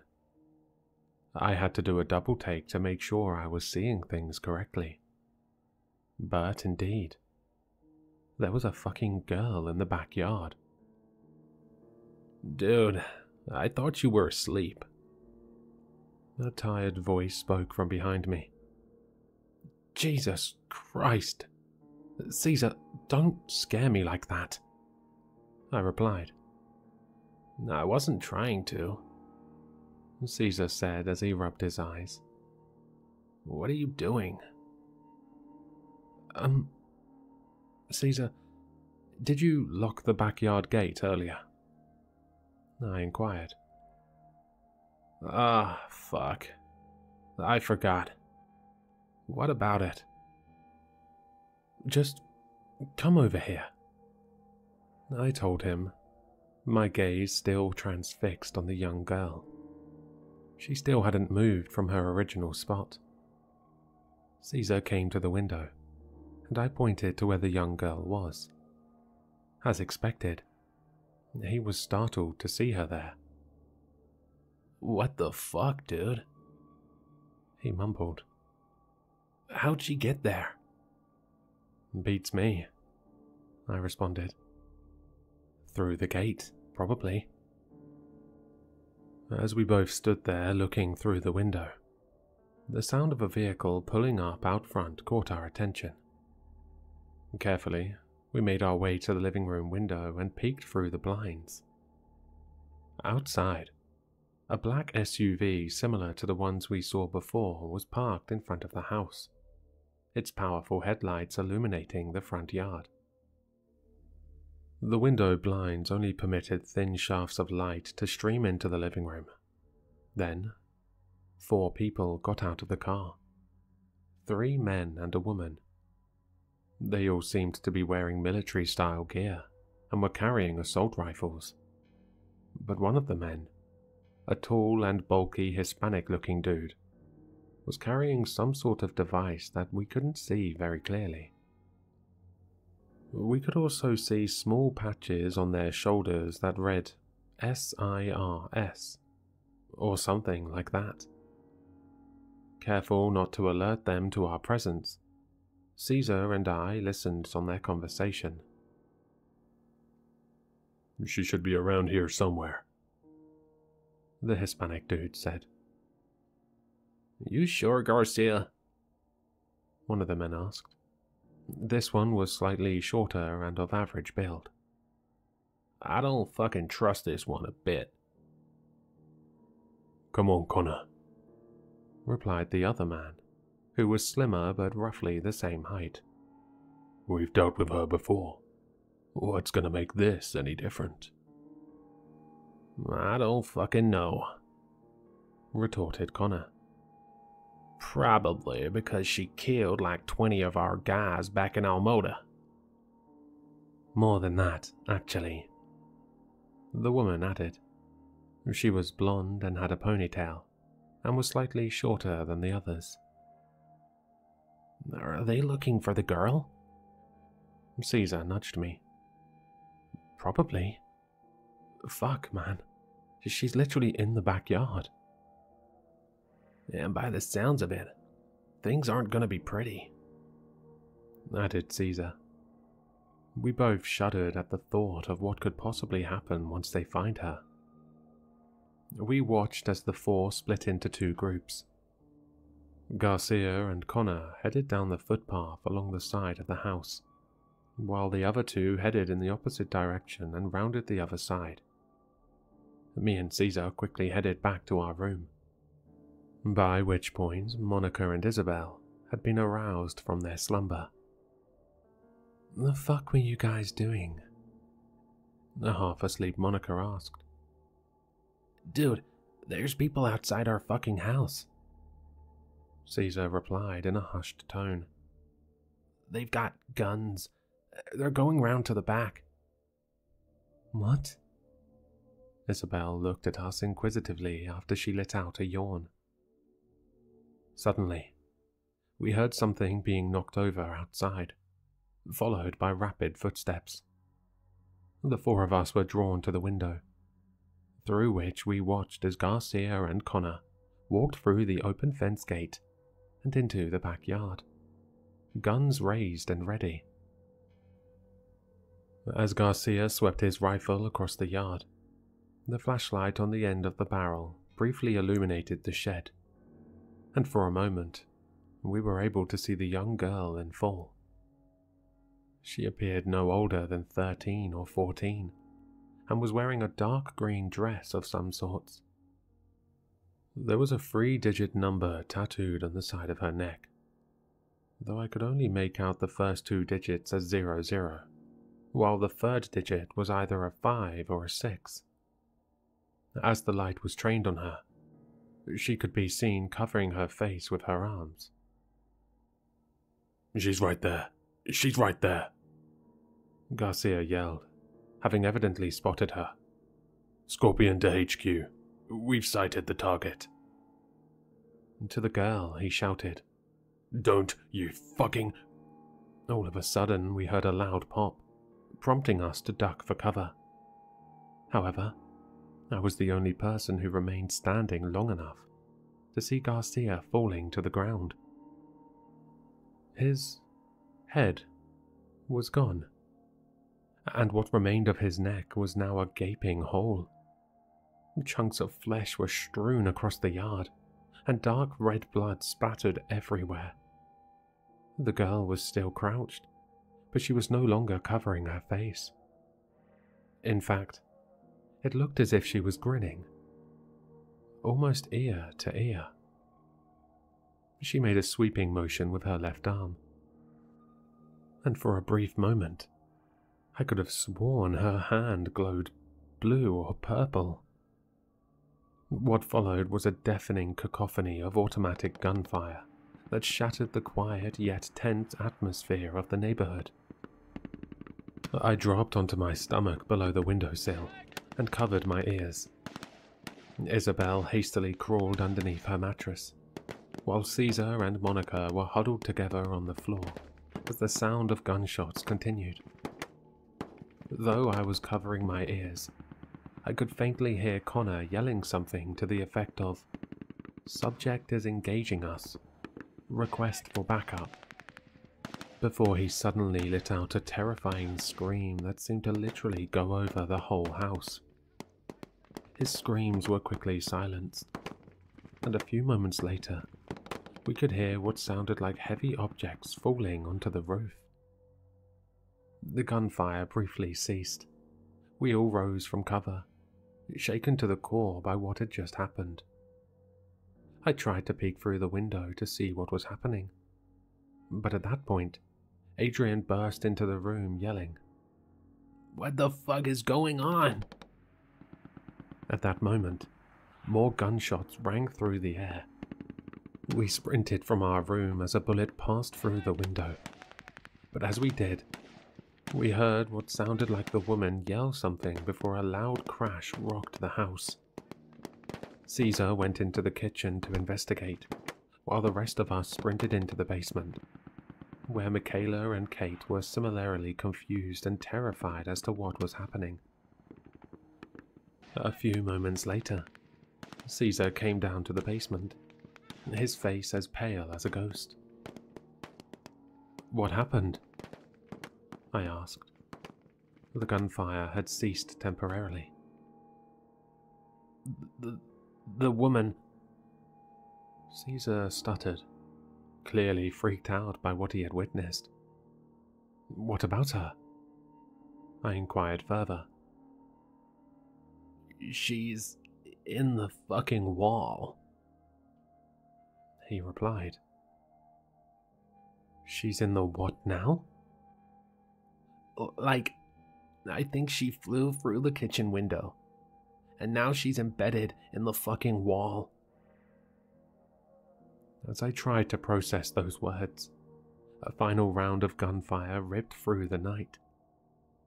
All 7 of us hunkered down in the basement, listening to the frantic attempts of the last remaining dude to call for help over the radio. Then, there was the sound of bones cracking and flesh tearing, followed by the man's petrifying screams. before everything went silent. The only sounds we could hear after that was the frantic barking of dogs coming from the neighboring home.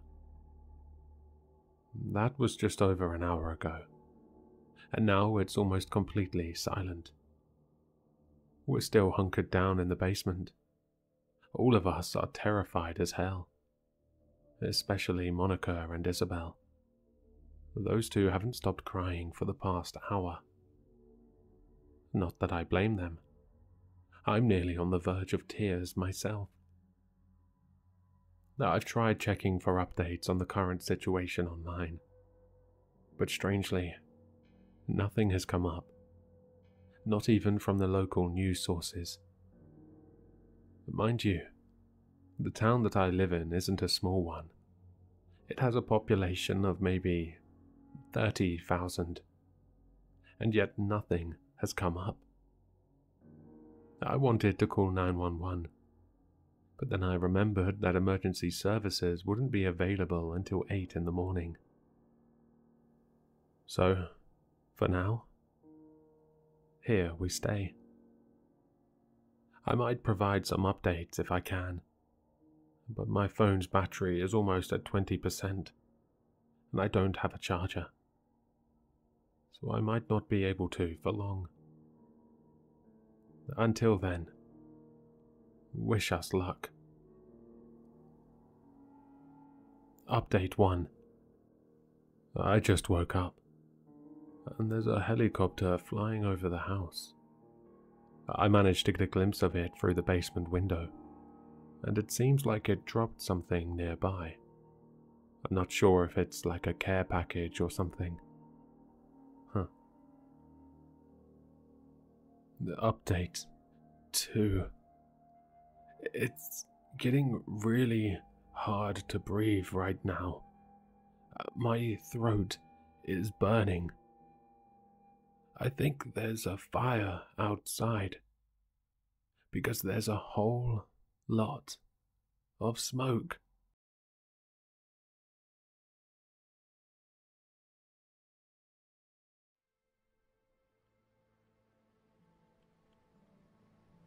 I wonder how my life would be now if I hadn't let my idle curiosity get the best of me.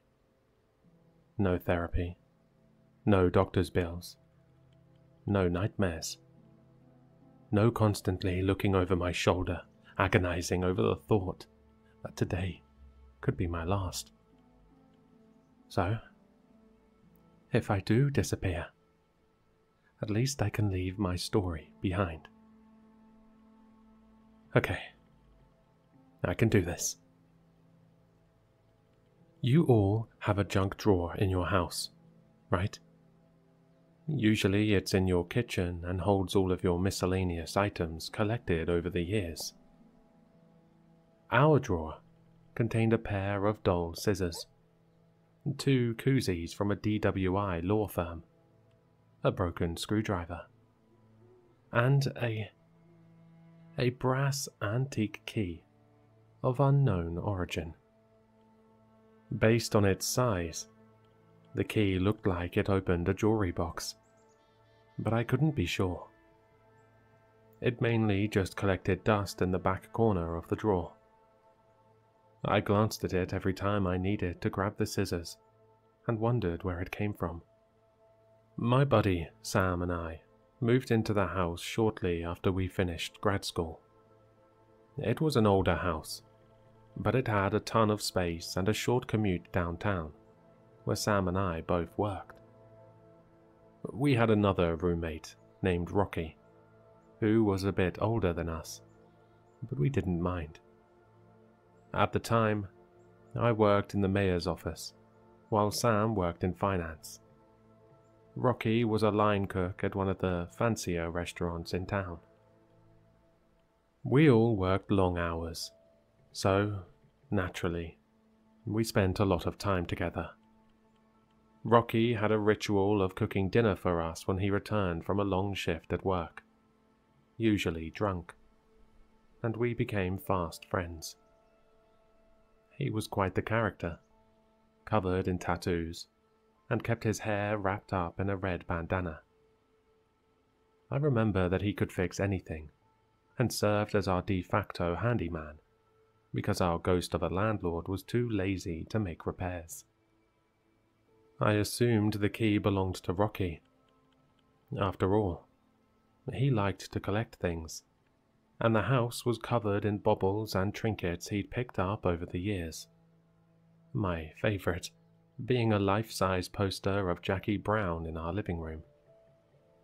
I asked him about the key one day after a couple of beers, but he had no idea where it came from. The key had been in that drawer ever since he moved in around 10 years ago. Rocky figured it was one of his old roommate's keys, and left it alone since the two didn't get along anymore.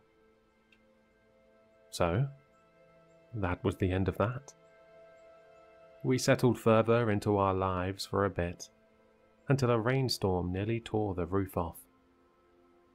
Naturally, our landlord went missing, so Rocky had to patch the leak up in the attic.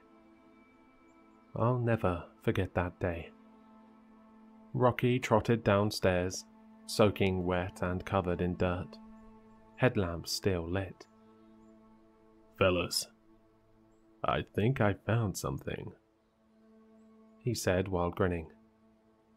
Inside his hands, he held a lockbox. The box was metal, maybe iron, and almost totally rusted. The three of us stared quietly at it, wondering whether we should use the key. "Fuck it. Why not?" Sam said, grabbing the key from the drawer. It was a perfect fit, and the eroded lock fell to the ground with a thud. Rocky carefully lifted the top open and turned his headlamp on. "What the fuck?" he whispered. Inside, we found an old composition notebook, filled page by page with odd symbols, a military-style compass, a map of Texas, and a faded Polaroid of a young woman with blonde hair, smiling at what looked to be a birthday party. The back of the Polaroid had some coordinates listed on it. "Huh," Sam said while looking at his phone. "It looks like these coordinates are in the Sam Houston National Forest. Not too far away at all."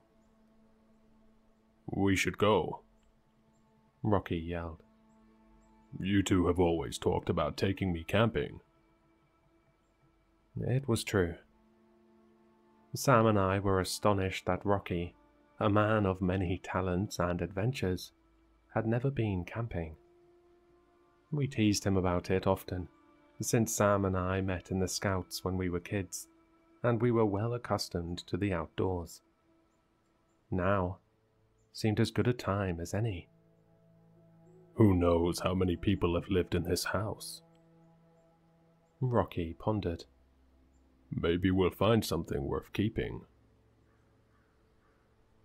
I dream about that day often.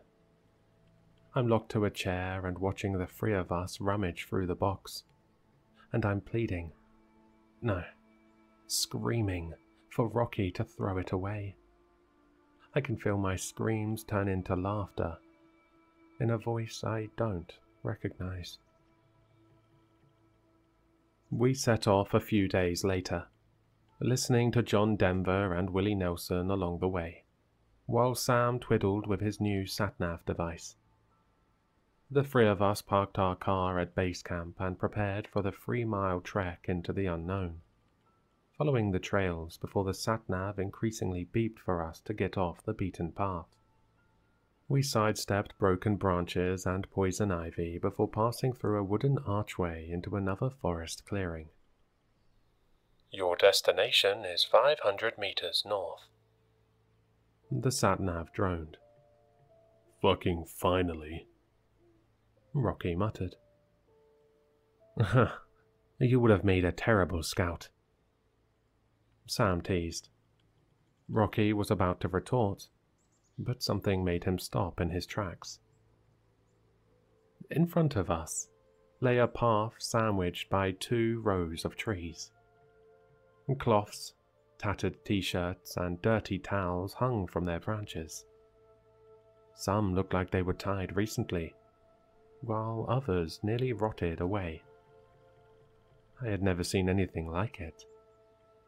Your destination is 250 feet. The sat-nav hummed again as we marched forward, gazing at all the trees. At the end of the pathway lay a decaying stone well covered in moss. Arrived. Arrived. Arrived. The sat-nav yelled at us before going quiet. Jesus. I wonder how far it goes down. Sam asked. I picked up a rock and threw it down the well, and was almost immediately greeted by a thud. Looks like someone plugged it a while ago, Sam said. Before Sam could finish his sentence, Rocky had already plunged into the well. What the fuck, Rocky? We both yelled as he disappeared into darkness without a sound. A couple seconds of silence followed before we saw a flash of Rocky's headlamp. Hey, guys, grab the rope. I found something. We pulled Rocky out of the well and cursed at him while he brushed the dirt off. He rolled his eyes and pulled out something from the back of his pants. It was an old wooden box, made to look like a small coffin. Someone engraved the same weird symbols from the composition notebook on its top. They'd crudely nailed the coffin shut, and several rusty nails protruded from the bottom.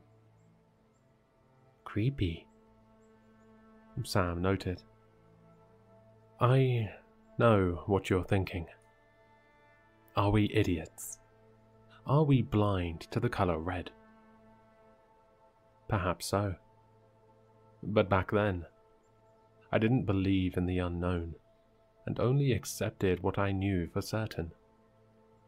Now, I can only be certain of my inevitable demise. Rocky cracked open the coffin with his crowbar. It immediately splintered, and a brown mass fell onto the ground. It looked like a primitive doll made out of hard brown clay, with holes for eyes and an agonizing frown on its face. Several faded blonde tufts of hair jutted out of the doll's head. It was then that I felt something off was going on. I felt an inexplicable sensation that someone was watching us. I darted my eyes around but saw nothing, instead noticing that the cicadas had stopped humming. It was deathly quiet, barring a weird clicking sound. Guys, I think we should put that back, I said. Well, fellas, remind me never to go into the attic again. He then launched the doll into the sky. That's not going into the living room. Sam laughed. Well, at least we found something. Come on, let's get out of here and set up camp. We left the clearing and set up at the designated sites. Rocky regaled us with tales from his youth as we drank liquor by the campfire with a woman named Bonnie, whom we met on the trails and was camping with her dog. I had a great time, but as I went to sleep, I couldn't escape the feeling that we weren't alone. The next morning, we awoke hungover and drove back home, satisfied with our adventure. I think that redhead liked me. I should have given her my number, Rocky muttered while trying not to hurl. Things soon went back to normal until one day, we received a letter in the mail. Huh. Looks like our landlord died. I don't think I even met her, Sam said. Yeah, she was like in a coma or something when I moved in, Rocky stated while digging through his backpack. Hey, has anyone seen my bandana? She was in a coma when you moved in? I asked. Yeah, something like that. Definitely bedridden. That's why we sent our rent checks to the LLC. Huh. Always wondered. Sam started. Wait. It says here that she died in a fall. How can someone in a coma die from a fall? Why would they even tell us how she died? Fuck. I think I left my bandana at the campsite. How am I supposed to go to work? Yeah, I think I left my hat there too. Sam said. I have to stop mixing liquors. Rocky threw up his hands in frustration and left for work. It was the last time we saw him alive. I don't know the exact details, but the story is that Rocky stuck his hand in a pot of boiling water and nearly cooked his hand off. We heard from another line cook that Rocky didn't say a word until someone finally noticed what he'd done. It took 4 guys to pull his hand out of the pot, and only then did Rocky scream. We rushed to the hospital, but Rocky had already died by the time we arrived. The doctors said they stabilized him and were preparing him for surgery before he flatlined. We notified his family and attended his small funeral service in Long Island. Sam and I returned to the house and decided to break our lease. We hired movers to send Rocky's stuff back to his hometown and made plans to move into a new spot. That's when things started getting weirder. We received no communications from the LLC that managed the house, but someone had definitely been in the house while we were gone. Someone moved subtly, and the whole house seemed cleaner. We chalked it up to the inspectors preparing the house for viewings, but it felt weird that someone was snooping around while we were gone. I noticed my reading glasses were also missing. The house also felt warm all the time. It was summertime in Texas, so it became almost unbearable to be in the house without the AC on. The thermostat always stayed low, so we figured it was a problem with the HVAC. We knew that new repairs were never going to happen, so we decided to brave it out until our new place was ready. 2 weeks was no problem. But soon, we wondered if that was possible.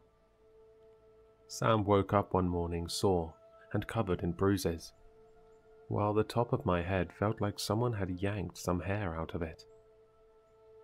Every night started to feel the same. I would try to go to sleep, but I couldn't shake the feeling that someone was in our house, poking around, even though the nights were deathly silent. Sam finally gave up and told me he was going to spend the rest of the week at his girlfriend's.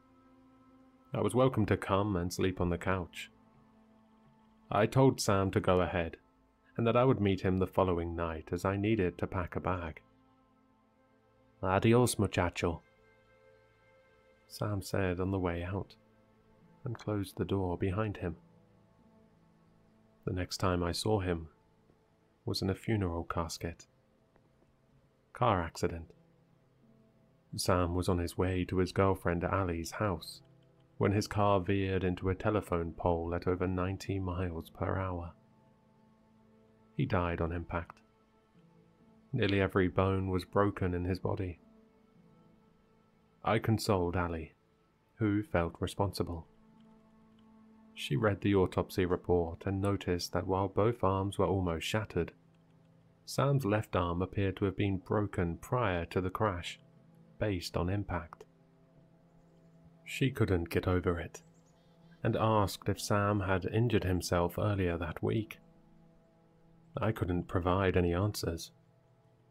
He was covered in bruises, but I would have noticed if he'd broken his arm. After grieving the loss of my 2 friends, I finally left the house and moved into an apartment across town, falling into a pattern of unhealthy coping mechanisms. One day, I received a package in the mail. The package had no return address. I carefully opened it and was horrified to discover it was the same box from the attic, with the original key taped to the front. My stomach churned as I opened the box. It was full of Polaroids. The first Polaroid shows the 3 of us surrounding the well in the forest. Rocky's back is to the camera, but I can tell that he's holding the small coffin we found. The second Polaroid shows Rocky in his sleeping bag by the camp, with his red bandana off. The next 3 Polaroids displayed dolls similar to the ones we found, except these clearly depicted us. One wore Rocky's bandana, another sported Sam's Chicago Cubs hat, which looked shrunken, and the final one, which appeared to be mine, had jet black hair and seemed made from a different material. All 3 dolls were photographed in the attic. 3 more Polaroids showed what happened to the dolls. Someone set Rocky's doll on fire and twisted Sam's into oblong shapes. They photographed my doll in a different location, resting on a rock in the woods, with a large black crow creeping in the background. I sent the package to the police, who promptly said they would get back to me as they were still investigating Rocky's death. That was 3 months ago. The assigned detective now sends all my calls to voicemail. I've been in therapy ever since the mayor's office demanded I go or lose my job. I've been a distraction at work recently, and it probably has something to do with my appearance. My skin has been slowly falling off. It started a week after I received the package. I noticed small sores on my legs and feet, and immediately went to the doctor, who not only could not identify what caused the sores, but denied they even existed. I refused the referral to a psychiatrist and went to get a second opinion, but they all told me the same thing. Meanwhile, the sores grew larger until the flesh literally dripped off my arms and legs. I received more Polaroids of my doll, taken in the same space but at different times. It appeared to be slowly decaying, starting with the legs and then slowly moving up to its face. In each photo, more crows huddled around the doll. Therapy hasn't helped. My psychiatrist diagnosed me with walking corpse syndrome, rooted in PTSD. Treatment isn't improving, and I'm worried my doctor will institutionalize me. Hopefully, I'll be gone before then. Then they'll see. They'll all see. So, I'm here, glued to my screen, as I feel my left eyeball brush against my cheek, recording this story, with nothing but bones, and spitting out the bile congealed in my throat to warn all of you. The scariest thing you can find isn't a stalker in the woods, a night with no moon, or a monster under your bed. It's a key. In your junk drawer.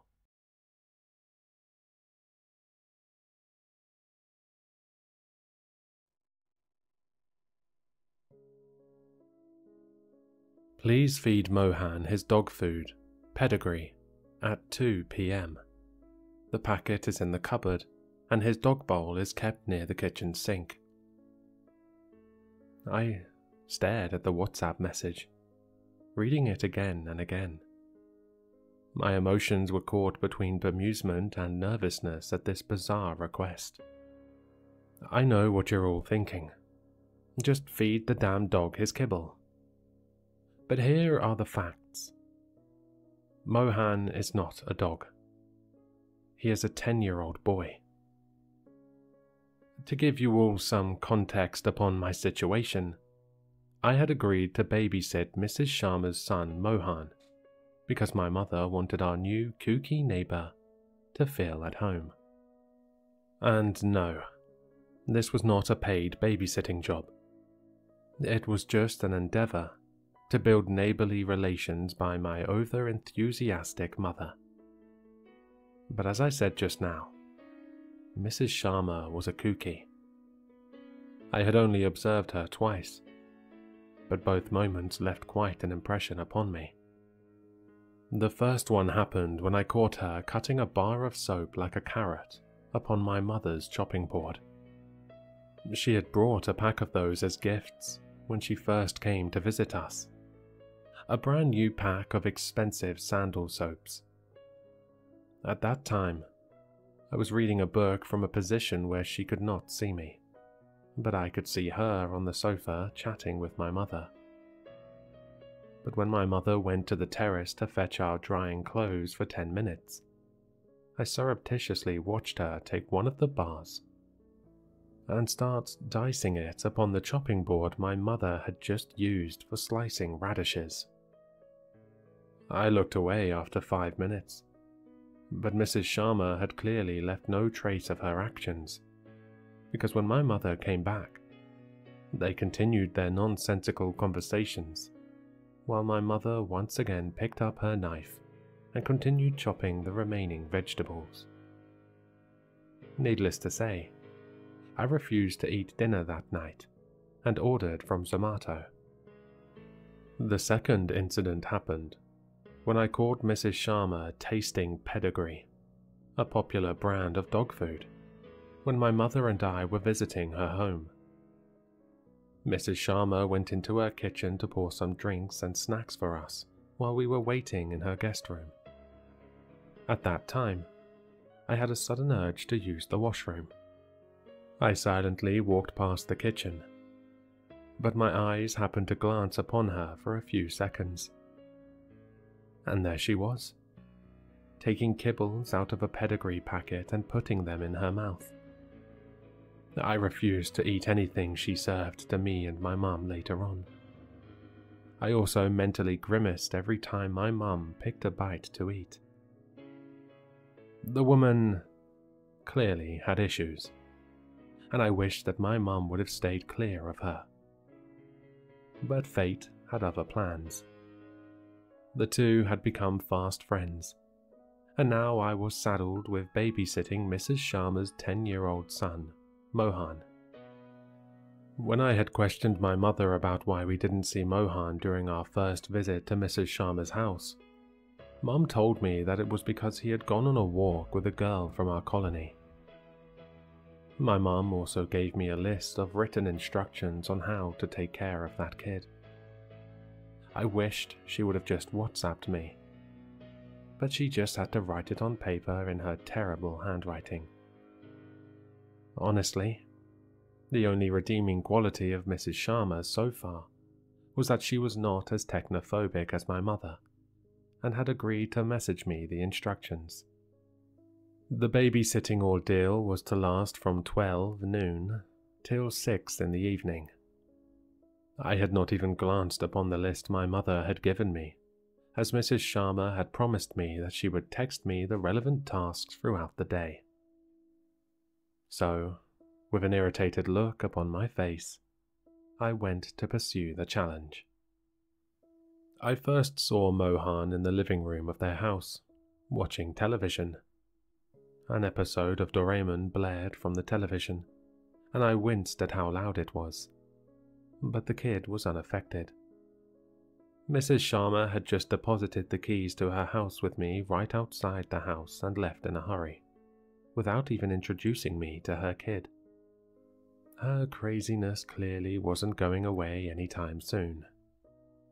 I felt sorry for the kid, for having such a weird mother, without even having met him. So that is how I relaxed a little, and entered their living room after safely locking the door. I was told by my mother that Mohan was 10 years old, and he looked exactly like a normal 10-year-old would. He was watching the television screen with his black hair combed back, wearing a red t-shirt and a pair of comfortable pants, munching upon Maggi noodles with a glass of mango juice nearby. I introduced myself to him, and he monotonously replied to my basic questions, his attention clearly fixed upon the television. But he looked comfortable enough, so I went into the guest bedroom of the house to watch Derry Girls on Netflix, after reassuring him to call me if he needs anything. I was captivated by the show, until Mrs. Sharma's message notification came on WhatsApp. That is when the weird message that I had talked about earlier came in, at 1:40 p.m. And reading the message made me wish that there was some version of CPS in India, because the entire event just screamed that something abusive was going on with Mohan and his mother. I wondered if Miss Sharma was joking with me, so I nervously went to the cupboard to see if I would actually find dog food over there. I was hoping that the last time I saw her eat pedigree kibbles in her kitchen was just some hallucination or glitch in the Matrix moment. But there it was. A yellow packet with a cute little golden retriever picture. A big packet of pedigree. I stared at it for a good 10 minutes, wondering what my next step should be. Should I make a run for it and inform my mother about the incident? Or should I grab Mohan along with me too? Or should I just ignore my conscience and feed him the dog food and finish my babysitting task? Because if the past events were anything to go by, it certainly would not be the first time he would be eating it. My mind was racing in all directions, until suddenly I heard scratching at one of the bedroom doors nearby. To say that my blood had turned to ice by now would be an understatement. I quickly ran to Mohan and asked him what was causing the scratching. Maybe it was just a pet that Mrs. Sharma had confused with Mohan, I thought nervously. But Mohan's reply caught me off guard. "It's just the red man," he told me. "What?" "Just ignore him and don't open that door." After giving that vague answer, he went back to watching some cartoon. I was beyond scared by this point, and just wanted to bolt out of the house. But one question still lingered in my mind. Does your mother feed you pedigree?" I asked him cautiously. Mohan looked at me for a few seconds, and nodded yes. I sucked in a breath and hurriedly told him to come with me to my house. He had clearly been abused, and was under some delusion of the Red Man. I could not in good conscience leave the kid here, with that crazy witch. So, I just grabbed his arm and started dragging him with me. I frantically reassured him that we would call the police on his mother, and he would be safe from her. But he quietly told me there was no point to that. That made me pause in my tracks. I looked over my shoulder to see that he had suddenly become hunched over and was shaking with tears. "That woman is not my mother. My mother was killed 2 years ago. The red man killed her. And if you try to complain about it, it will kill you too." "What the hell are you talking about?" I screamed at the kid, my mind spinning. "It's true. It used to be just me and my mum, the real Radhika Sharma. She used to be normal. But one weird rule existed in our house. Mum had forbidden me from going to the guest room of my house, claiming that a ghost lives there, and we should be wary of him. I used to be extremely afraid of that threat, because I could sometimes hear scratching sounds from behind that locked door. One night, I went to get water. I saw her standing outside the door to that room with a very frightened look on her face. I saw it. A red hand suddenly emerged from the door and grabbed her inside. I ran back to my room and hid under the covers the entire night. I was sobbing throughout the night and was terrified. Terrified that my mother had been killed. Terrified that the red man exists and that he would come after me. He never came out. The next day, my mother came to wake me up. I was scared but happy to see her. But that morning, for breakfast, she served me the pedigree that used to feed our dog at that time. Her eccentric behavior did not end there. She would always take baths with a mixture of milk and oil. She would sleep on the roof of our car with her eyes open. She would twist her neck at odd angles pretty often, and she would also cut up slices of soap to feed our dog. Our dog. He died soon because of that. I stared at Mohan with a numb feeling. He continued his rambles. I knew then that that thing was not my mother, that my mummy was dead. And I also knew that whatever that thing is, it was trying to imitate humans. It's gotten rather good at it over 2 years. We moved a lot during that time. It will always chat up the neighbours, trying to appear more and more normal. I knew it was some weird creature, but I also knew that it was not the red man, because no matter where we moved, there would always be one of our rooms that would be locked and off limits to me, and I could hear scratching behind it. He finally finished his story, while sobbing throughout. I just kept on standing there, feeling like an icy hand had gripped my heart. I was not afraid for the kid. I knew he would survive somehow. I was afraid for myself, knowing that I had basically entered a haunted house. Mohan had escaped my grasp and ran upstairs, probably to cry to himself some more.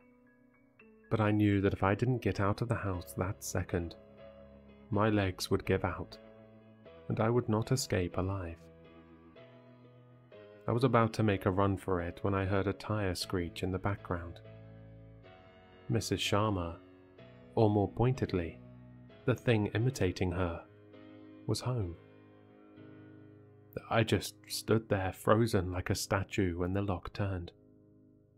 The thing must have had a spare key, of course. And within moments, it opened the door and entered the house with a cheery face. "Hello, dear. How was your day? I'm sorry I've come home early. The grocery shop I like was closed today, and I was free to come home. I hope you had fun with Mohan. He is very friendly." The thing grinned at me. I just stared in silence, but not a movement out of me. It moved towards the room from where the scratching sounds were coming from, still talking to me. I hope Mohan ate his food properly. He generally is a good boy. But I had to discipline him for a long time for him to reach that stage when it comes to food. I watched in silent horror as it came to stand before the door with the scratching sounds. But a confused expression came upon her face. Dearie, did you not let Mohan out of the room? Huh? The inquisitive expression just escaped my mouth, the first prickle of curiosity coming over me. Without any warning, its hand turned to the handle and opened the door. I screamed and tried to make a run for it, until I heard a bark from behind me. I just froze upon the spot, slowly turning my head around.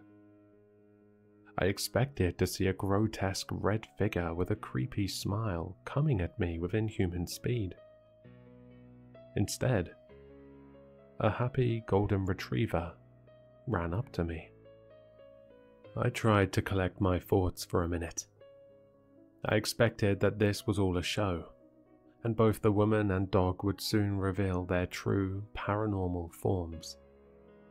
But nothing of the sort happened. The dog happily continued to hug me, and Mrs. Sharma watched with a worried look on her face. Did you not feed him, dearie? Mohan must be very hungry now. Mrs. Sharma replied, pointing to the dog. What are you talking about? Mohan is your son, isn't he? I refer to him as my son, but he is not my actual son, dearie. He is a dog. Why are you asking such a weird question? But... Were you confused all this time because you thought I had an actual son? I never had a child, and I had never been married. I have only had one companion for 10 years, my beloved Mohan. Let me feed him now. He must be hungry. With that, she walked towards the kitchen. I just excused myself and ran to my home. I ambushed my mother as soon as I saw her. Did you know that Mohan was a dog? I angrily questioned my mother. Of course. Why are you asking such an idiotic question? Was that not clear enough the first time you saw him? Mohan being a dog was literally the first thing I wrote on my list. But you did not read it, did you? My mother chided me. I was at a complete loss of words. If Mohan was a dog, then who the hell was the boy I had talked to? Wanting more answers, I started narrating Mrs. Sharma's past actions to my mother. I told her about Mrs. Sharma's weird soap chopping and pedigree eating behaviors from earlier. I expected her to be shocked at this, but she only laughed. She was chopping the soap because I asked her to do that, silly. I had wanted to take those pieces of soap to keep them in our potted plants. I had read somewhere that they repel insects and wanted to check for myself. And as far as the pedigree eating is concerned, she did not eat it. She told me she puts a few pieces in her mouth to encourage Mohan to eat it. She sometimes does it even when he is not there out of absent-mindedness. You may think it's weird, but the tactic has been quite effective so far. With that, my mother started walking towards the dining table, still speaking. You have really disappointed me this time. I expected you would take better care of Mohan. You are lucky Mrs. Sharma is a sweet lady. She would probably forgive you. Mrs. Sharma had even brought a gift for you taking care of Mohan. My mother kept on ranting. She pointed towards a painting kept on the dining table. But as soon as I saw it, beads of sweat started collecting on my forehead, and I felt like I was going to faint. Because the painting consisted of a picture of the same boy I had talked to earlier that day. And on the bottom right corner, it was signed, The Red Man. Since then, I have tried to throw the painting out multiple times, but it keeps on showing up in weird places in my house. So, all I'm requesting from you guys is that if you ever end up babysitting a kid talking about the Red Man, just call an exorcist.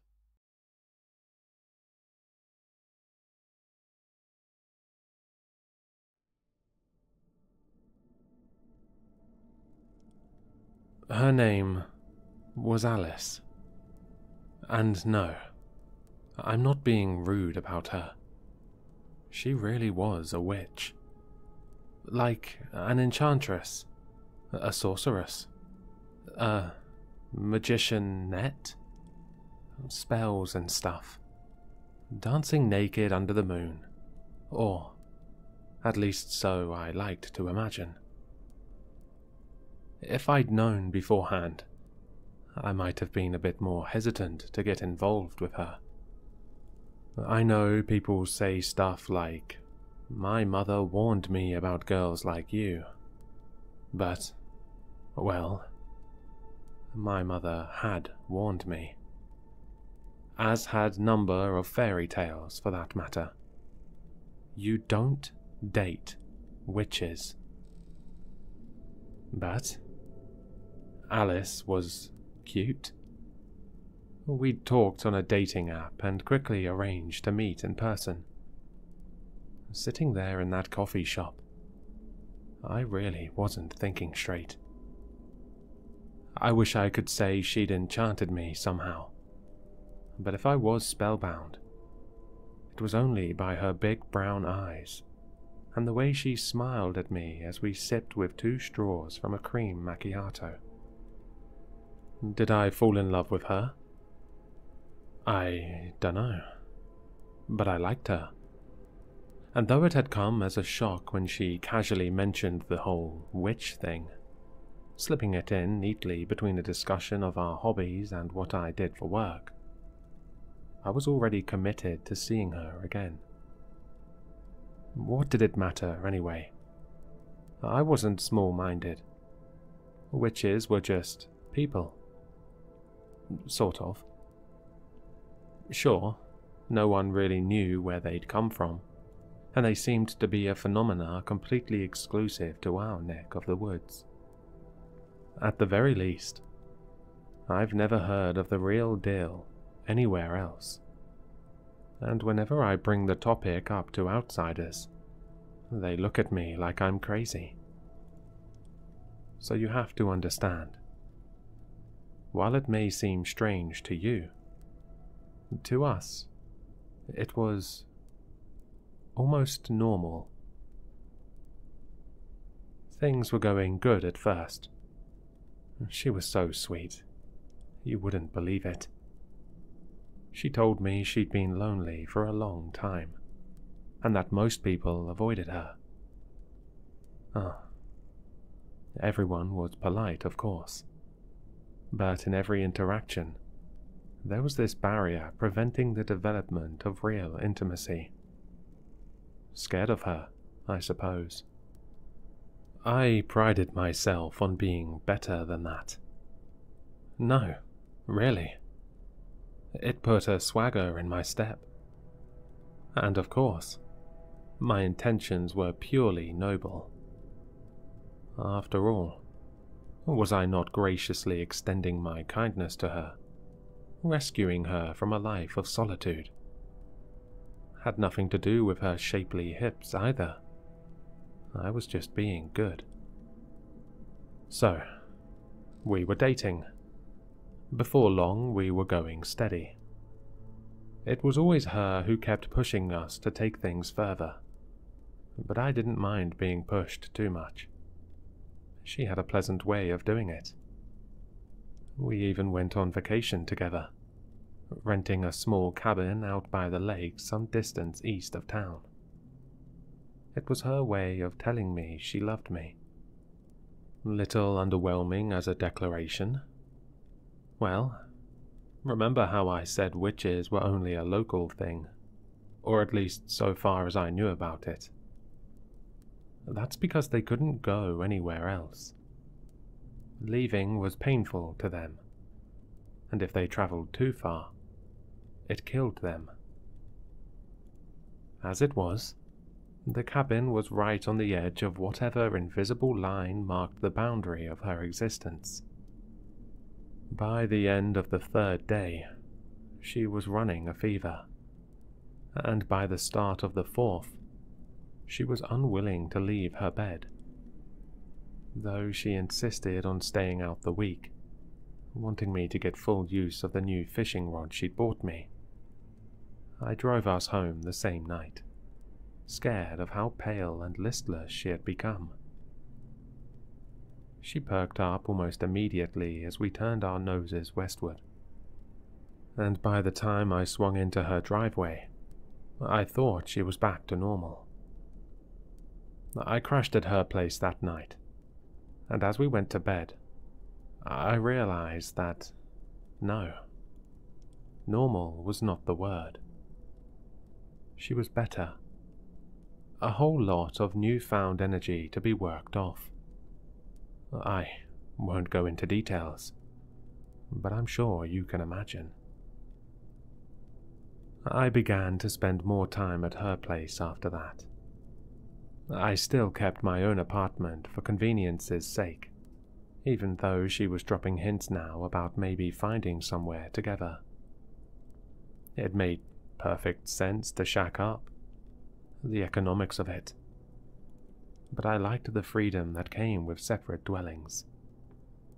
Tying yourself down too tightly, too soon, seemed like a waste of being young, especially when it was probably gonna happen later in life anyway.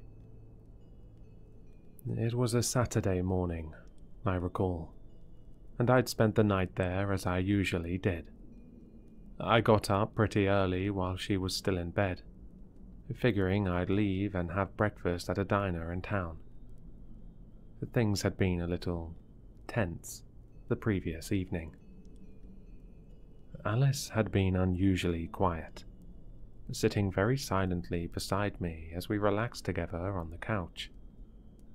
Later, when I'd reached for her in the bed, she turned away and complained of a headache. That time of the month, I supposed. I pulled my clothes on and quietly tiptoed down the stairs. In the hallway, I stopped. I stared. The door was gone. I blinked, but it did nothing to improve the situation. The door remained entirely absent.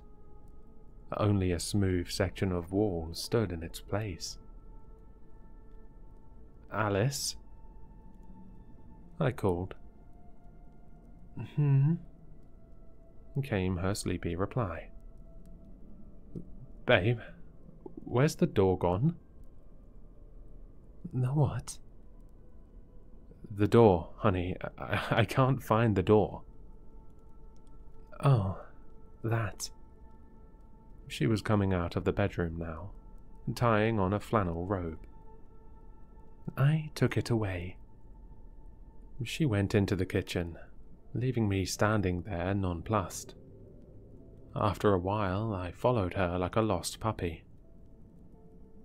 "But, I need the door." "Do you?" she said, pouring orange juice into a glass. "Yeah. Alice, I gotta go." She exhaled mildly, but with obvious displeasure. Carefully, she occupied herself with the task of making breakfast, so not to have to look at me. I saw her shake her head slightly, and smile a very tight smile while working. She was also clearly only preparing one portion. "Alice," I said, reaching out to grab her arm. "This isn't— Don't touch me like that!" She snapped. My hand jerked away from her. I had no control over it whatsoever. It simply moved on its own accord. Wincing, I rubbed at it with my other hand, as it throbbed with a lingering sensation of pins and needles. What the hell? She wasn't supposed to use her magic on me. Well, not like this, anyhow. There were rules, weren't there? Alice seemed perfectly calm again, and was busying herself with setting the table. One plate, one glass, one set of knives and forks. "Why don't you sit down?" she said. "I'm not hungry," I muttered, my hand still stung. "That's all right," she said, and began buttering a piece of toast. "It's not for you." Not knowing what else to do, and starting to feel a little frightened, I sat down and watched as she neatly and quietly had her breakfast. Neither of us spoke, until, having finished her last forkful of scrambled eggs, she delicately wiped her mouth with a napkin. "Well?" she finally said. "And what were you thinking of doing today?" "Nothing. I was just going home." "Look, Alice, I don't know what this is, but stop it, okay? You can't keep me here." "I suppose you'll be leaving then." I looked back over my shoulder. The door was still gone. "Alice." "So," she continued, ignoring me, "you were going home. Straight home. You were not, for instance, stopping by Becky Greenfield's house on the way?" She said this in a conversational tone, like she was asking me whether I thought it would rain. But her eyes were hard as flint, and I felt a sudden sick lurch in my stomach.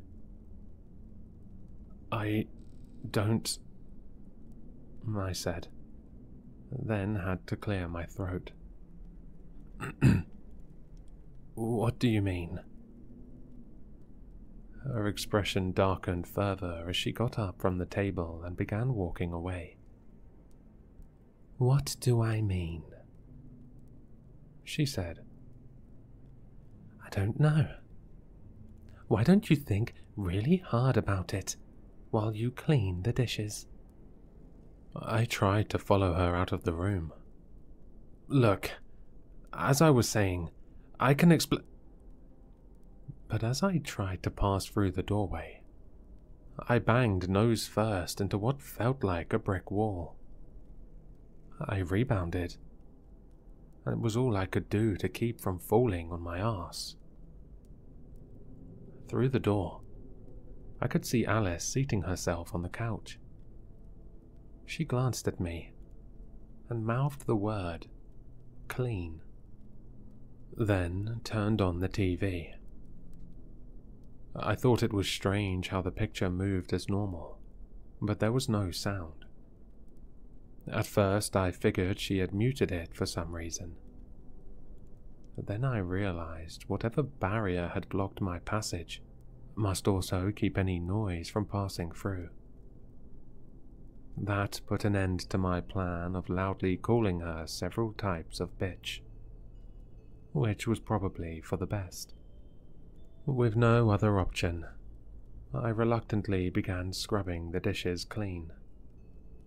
The situation was undeniably dire, but in a way, this enforced servitude was actually working to my advantage. I desperately needed some time to think and get my story straight. Okay, I see you raising your brow there. Full disclosure. I had maybe not been exactly as faithful to Alice as I ideally should have. There'd been one or two minor indiscretions along the way, one of which was called Becky Greenfield. I hasten to add that she meant nothing to me. It was a drunken fling, over and done with the third time it happened. I certainly had no intention of ever seeing her again. Now, this was true, but maybe still a little more information than what Alice had strictly needed to know. I had no idea of how exactly she'd found out as much as she already had, and how much that really was. We'd had a few talks about magic, and I knew there was no such thing as enchanted mirrors or scrying pools. Magic was a force of the mind, she'd explained. It lived in people's heads. I'd been a little disappointed at the time. What? Like it's not even real. People just think it is. Sure. Just make-believe. Then she snapped her fingers, and suddenly there'd been the sensation of feathers tickling me in all my worst spots. As I'd collapsed in a heap of giggles, she'd smiled and added, "But when it feels real, what's the difference?" She'd maintained the spell for another heartbeat before snapping her fingers again and letting me breathlessly get back on my feet. At first I was angry with her, but she had laughingly drawn me towards the bed. "Don't be mad," she'd whispered as she pulled me down on top of her. "I bet I can make you feel really good, too."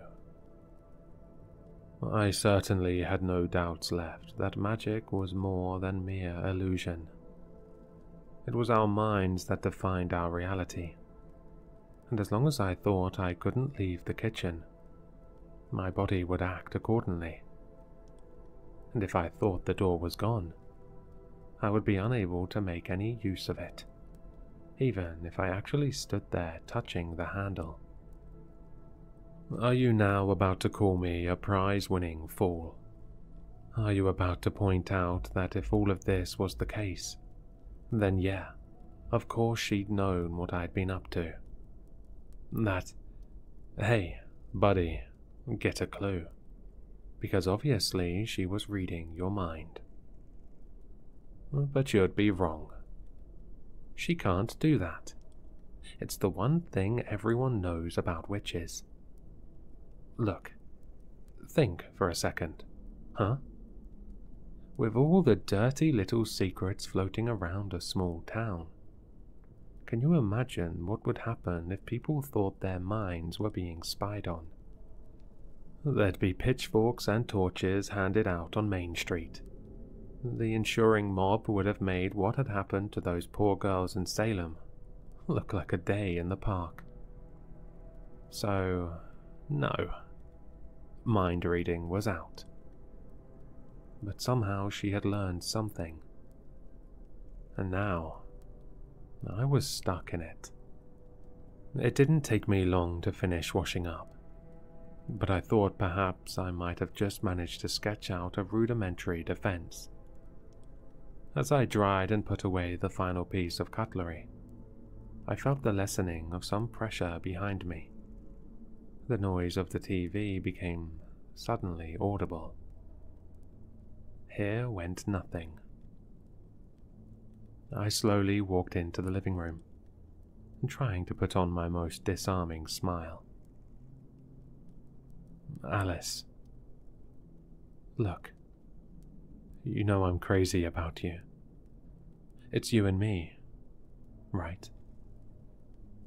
I sat down next to her and tried to put my arm around her. She shrugged me off. Come on, I wheedled. Becky? No way. I talked to her a couple of times, that's all. Sure, she came up to me at Flanagan's when she'd had a couple of drinks. She tried to kiss me, and I pushed her away. Told her it wasn't happening. End of story. Look at me. She turned towards me. Her eyes were wet. And I felt guilty. But I also thought, Jackie, my boy, now you've got her. You swear? She asked. There was nothing else? Yeah, I said. Of course not. You're my itchy, witchy girl. What do I need with anyone else? She reached out to caress my face. I prepared myself for the sweet forgiveness that was to come. You stupid motherfucker, she said affectionately. You're still lying to me. A sound like a gong reverberated in my mind as my head exploded with pain. It was like someone had cracked my dome with a frying pan.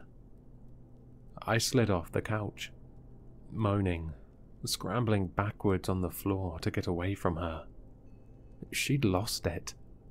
For the first time, I started to think she might actually seriously hurt me. Stop it! I shouted. You're crazy. You don't even know. I saw you. She shrieked back. She was standing now, face twisted with fury. Around her, the room was growing dim, as if she was somehow drinking in the light. She got in your truck. So what? I shouted. I can't give a girl a ride. I went to her house. She spat each word like a bullet. She told me. I threatened to turn her into a toad if she didn't. As if I could. As if there'd be any point. There's nothing worse I could do than leave her as she is. And yet, you fucked her anyway. An old slut. Becky was only 35, I thought. But Alice was working herself up to something. A haze of darkness had begun covering her skin, pulsating in time to her words. She came forward, driving me backwards to where the door was not. I should kill you. She raged. I should burn you. I should make you eat your... She might do it. She really might do it. Desperate now, still on the floor, I groped blindly behind me with one hand. It seized upon something. With all the strength that was in me, I hurled the object at her like a tomahawk. The green ankle boot stuck her on the forehead with a little thud. Ow! She said. She sat down on the couch. The shadows dissipated. Her and the room both went back to normal. For a moment we looked at each other in silence. Then she burst into tears. "I loved you," she sobbed. "I loved you." I tried to say something, but she cut me off. She shouted at me to go. Just leave. Behind me, the door was once more where it used to be. It was a sorry scene, all right, but I figured I'd better do as she said before she changed her mind. Slipping my jacket on, I was halfway out the door when she called out to me. "Jack." I turned. She said something else. I couldn't make out the words, but they stuck me like a spray of ice water. It seemed to seep into my skin, into my head, nestling somewhere deep in the back of my brain. I ran. I left town the same day, setting myself up in a hotel the next town over. The one good thing was, at least I knew she couldn't come after me. Everything sort of worked out after that. I'd been commuting to work anyway, so relocating actually put me closer to my job, and I was able to call someone to get the rest of my stuff from my apartment. Then I got a new place, here, in this town. So, yeah, that's how I ended up here. Don't date witches, I guess. What's that? You think maybe there's some other lesson here? Like maybe don't cheat on your girlfriend? Yeah, I know. Trust me, I know. You think I've been telling you all of this because I like going over it? It's all because of those last few words she spoke to me. They were a spell. Every time I think about asking someone out now, I have to tell them this story first. I can't help it. So, now that you know, what do you say? Pick you up at 8?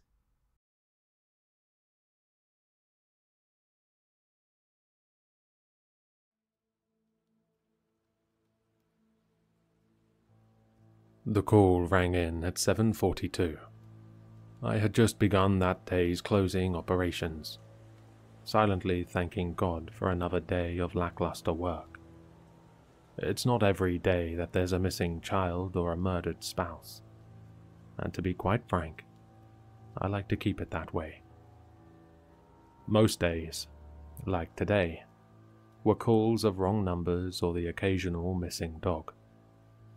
Today, Paul Jordan's boy, Kieran, called to tell us his cat ran from home. When we arrived, a very apologetic Paul and tearful Kieran informed us the cat had simply passed away the night before. As such, on a day like today, you don't expect the phone to change your life. I placed the cell to my ear and was greeted by an unfamiliar voice. "Hello?" It stated, barely audible. "Sheriff's office. What can I do for you?" I responded, placing a cigarette into my mouth. "Oh, I called the right number."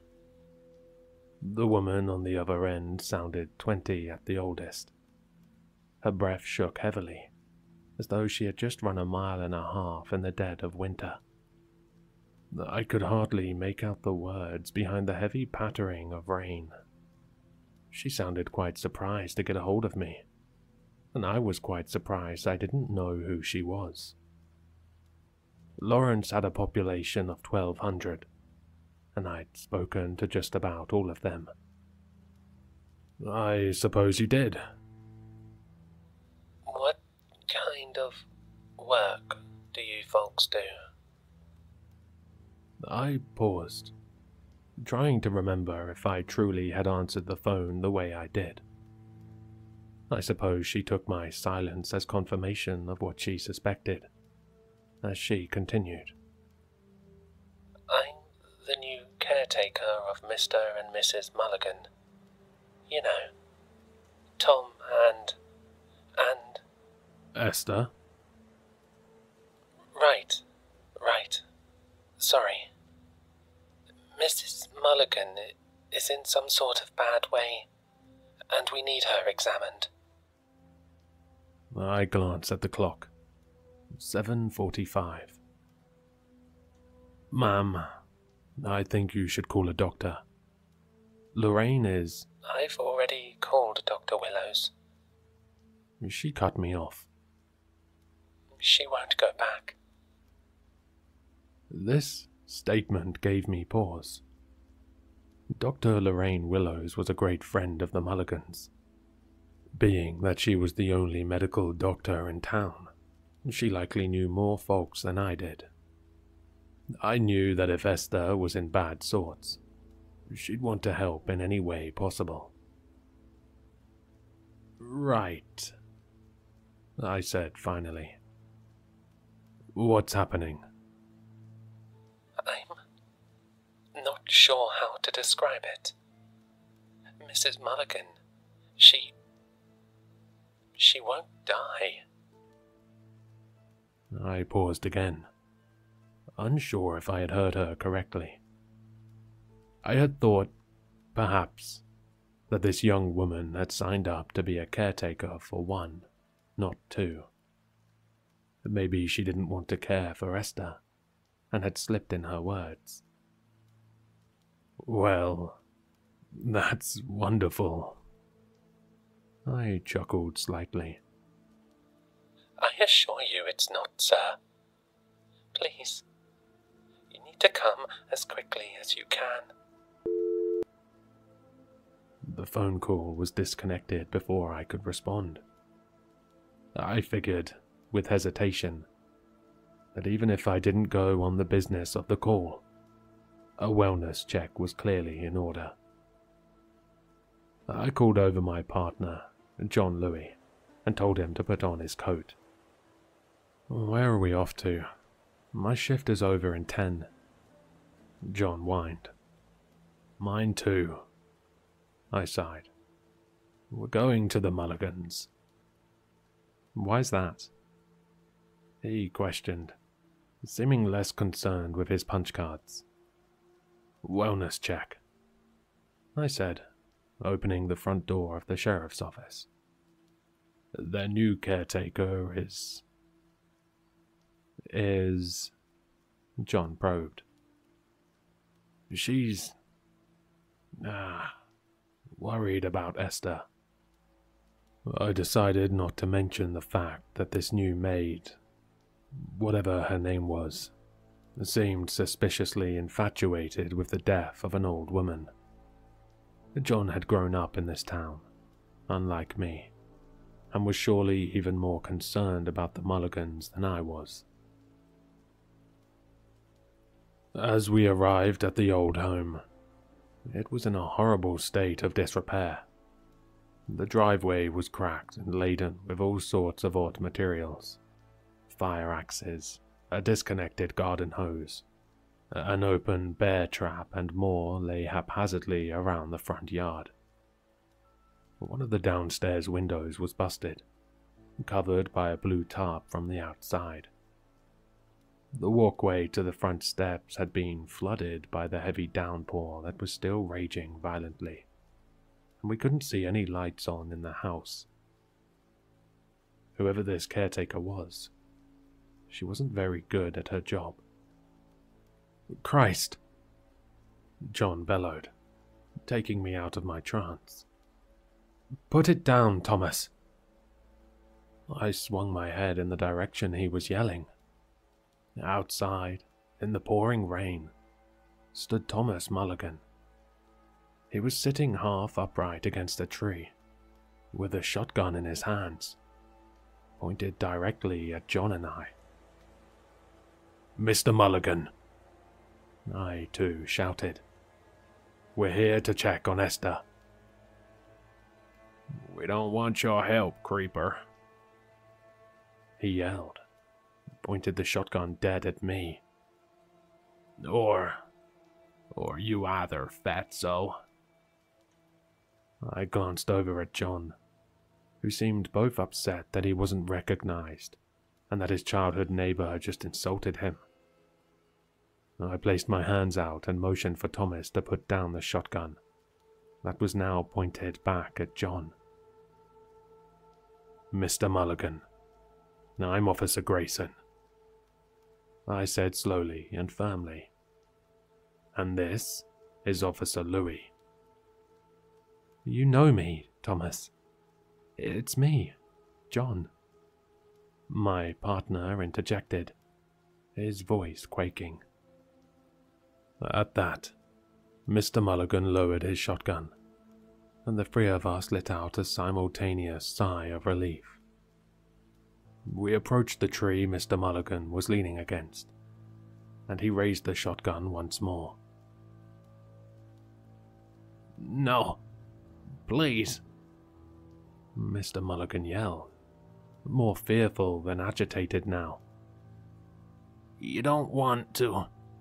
You..." Mr. Mulligan's voice was cut off by the sound of the front door to the house swinging open with a loud crash. The silhouette of a frail young woman stepped onto the front porch. "Are you the officers I called?" The woman shouted as loud as she could, but was still hardly audible. "Yes, ma'am," I replied. "Are you aware that Thomas is out here in the rain with a loaded weapon?" "I haven't been able to get him to come back inside," she replied, approaching us weakly. I noticed she had a slight limp in her walk, and her right arm hung limply at her side. She was impossibly thin, with dinner plate-sized eyes and straight brown hair.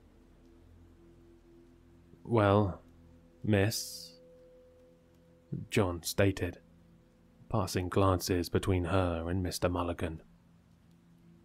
"Olivia Newman," she said quietly. "Miss Newman, I'm not going to tell you how to do your job, but Thomas is your responsibility. We need to get him inside." "Oh, don't blame her, Jack," Mr. Mulligan said hoarsely.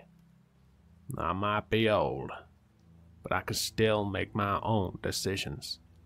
I chose to come out here, and out here is where I'm staying." I kneeled down to meet Mr. Mulligan at eye level. He was bleeding, but I couldn't tell where over the rain. He was equally as emaciated as Miss Newman, like the pair hadn't eaten in weeks. His clothes were ill-fitted and torn, and he had 1,000-yard stare like I'd never seen on another human being before. "What happened here, Mr. Mulligan?" I asked softly. His eyes drifted subtly away from mine as he began to speak. "Olivia didn't tell you?" Oh, God. She won't die, kid." "Who won't die, Thomas?" Mr. Mulligan looked me dead in my eyes. He smiled and spoke uncharacteristically calmly. "Son, promise me something." He whimpered, gazing back at the house. "If you send her to hell, tell her I said I was sorry. The Lord couldn't take her where I'm going." With that, Thomas Mulligan, aged 85, went completely limp. His eyes had an unchanged soulness, as though he died long ago. His smile faded, and the shotgun fell onto the driveway with a loud clatter. I stood up solemnly. Miss Newman began to scream, and John had the same exact stare Mr. Mulligan had just given me. "I'm real sorry, John," I said, placing a hand on his shoulder. "You've seen enough for tonight. Go home and hug your dad." John shrugged my hand off his shoulder. "Someone has to call in the body," he said. I didn't argue with him, as I still had to tend to Miss Newman and locate Mrs. Mulligan. I hung my head, sighed, and turned to Miss Newman. She was gently shaking Mr. Mulligan's body and sobbing uncontrollably. I placed my hand on her shoulder and gave her the warmest look I could muster at the moment. "Olivia," I said, "we should probably check on Esther." Olivia said nothing. She turned back to Mr. Mulligan's body and did not move. I stood with her a moment, and then headed toward the front door. I still had a job to do. The inside of the house was even more disgusting than the outside. Piles of dirtied clothes, spilled pill bottles, and rotted food covering the living room. The main stairs were missing half of the steps, and the banister was splintered in several directions. I held my breath as I carefully ascended the stairs, fearing more with each step that I would fall through them entirely. The upstairs was equally as unpleasant, peeling wallpaper and black mold all over the walls. The carpet was stained and matted, and a dog food bowl labelled Pommy was overflowing with canned meat. At the far end of the hall laid a single, strangely pristine bedroom door. A sense of dread hit me instantly as I approached the door. I suddenly became quite aware that I was alone, that there was nobody else on the way. I knew I was about to see either an emaciated old woman who I knew personally, or a dead body. I knew that there was by way anyone could hear me scream over the rain and thunder outside. I knew that if Olivia made her way back inside, she would find me too. I knew John would have gone looking for me if I didn't come back. "Miss Mulligan," I shouted, and nobody answered. "Esther, this is Officer Sam Grayson. I'm with the police. Is everything all right?" There was still no response. "Esther, I'm gonna come in, okay?" I twisted the doorknob hesitantly and pushed it open.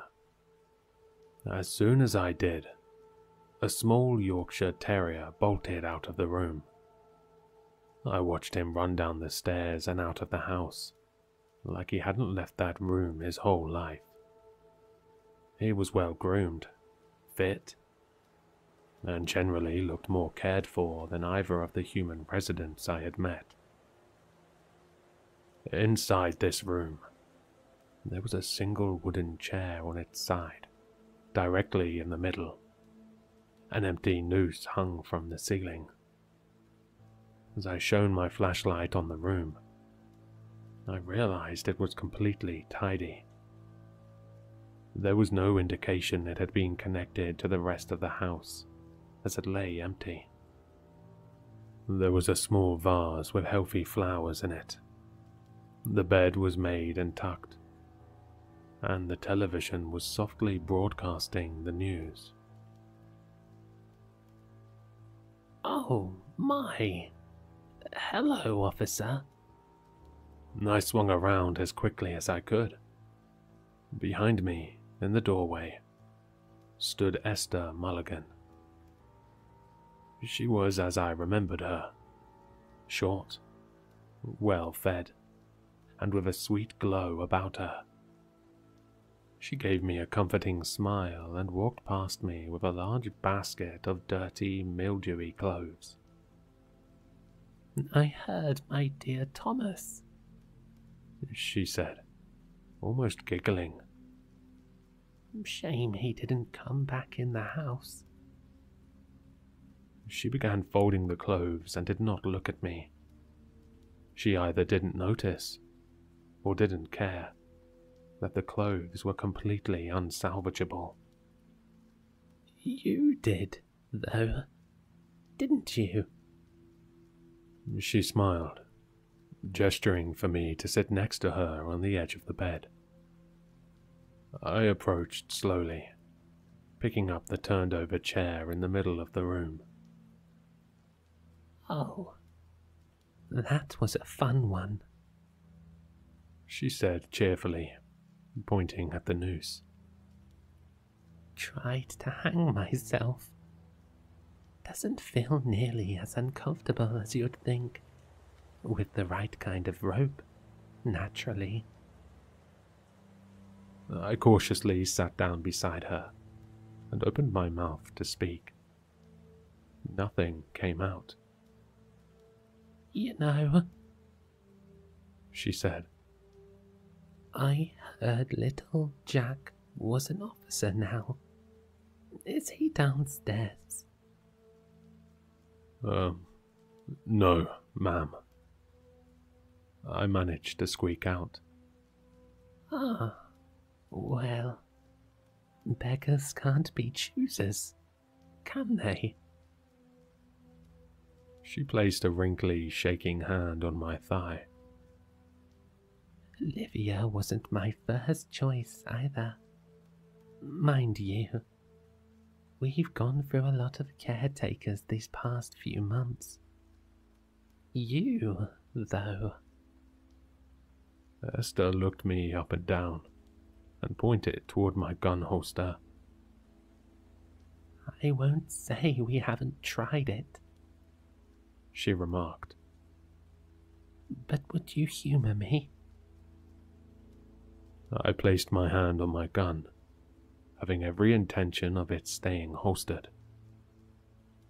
I shook my head slowly, unsure if words would come out if I tried. "Ah, well, I'd say you were free to leave, but Thomas and Olivia didn't fare so well, did they?" She stood up slowly and motioned for me to follow her. Against my better judgment, I kept a reasonable distance and followed. She led me carefully around piles of food, trash, and laundry, until we landed at the front door. "Quickly now, before it closes again," she remarked, stepping outside the house. As soon as I joined her back onto the front porch, the door slammed closed on its own. Outside lay the bodies of Thomas Mulligan, Olivia Newman, and that little dog. The dog was now as unkempt and skinny as the other two corpses, like it had rotted away as soon as it crossed the threshold of the front door. John was noticeably absent. The car was still there, but had nobody inside of it. "Little time to waste," Esther said, stepping over the little Yorkie. She stood in the middle of the driveway and held her arms out to her sides.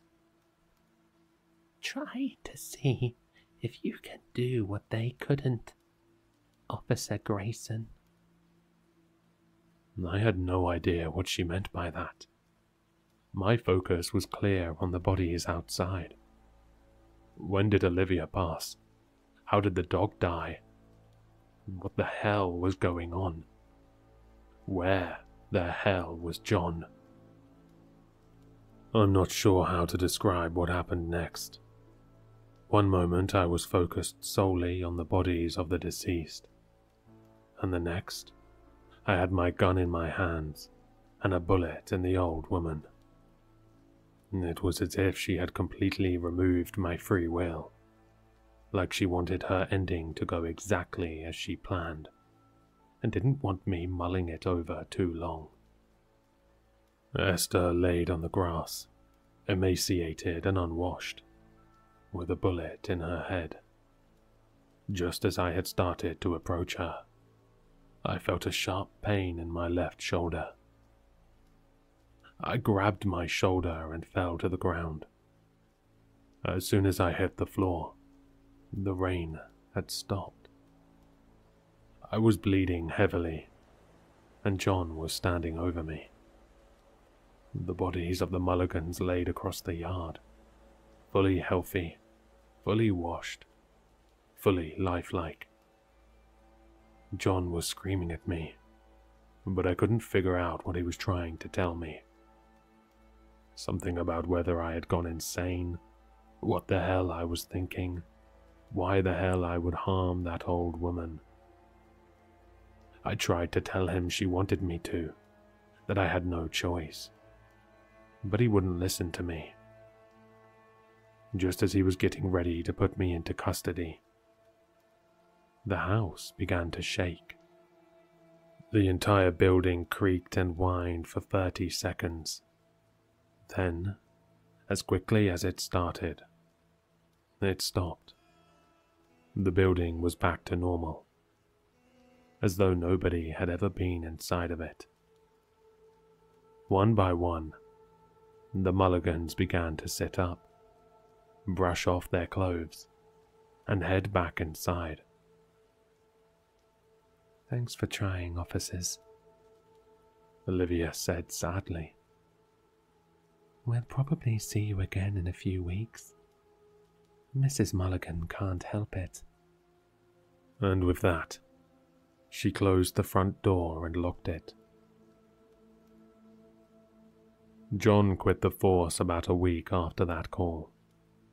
They never did call again, at least not that I was ever made aware of. As far as I knew, life went back to normal for everyone but John and I. We agreed it would be best to not mention to anyone what happened. We didn't want anyone to go through what we had. I had all but completely repressed this memory over the last few years.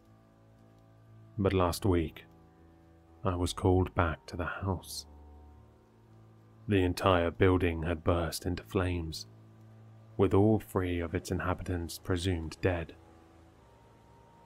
I didn't register that it was the same house where it all happened until, when looking for the deceased, I found a partially melted dog bowl labeled Pommy. No bodies were ever recovered from that house. It sits empty now, ready to be demolished. There was no family that ever claimed the property, and nobody ever reported anyone named Olivia Newman living in the home at all. As far as anyone can recall, the Mulligans lived alone, without the need for a caretaker. Even John is starting to forget the details of that night, and I'm afraid I will too. I'm recording this now in case anyone has any information on Olivia Newman or the fire in Lawrence, Washington. If you know anything, please contact me. I might not remember this story soon, so please be as timely as possible.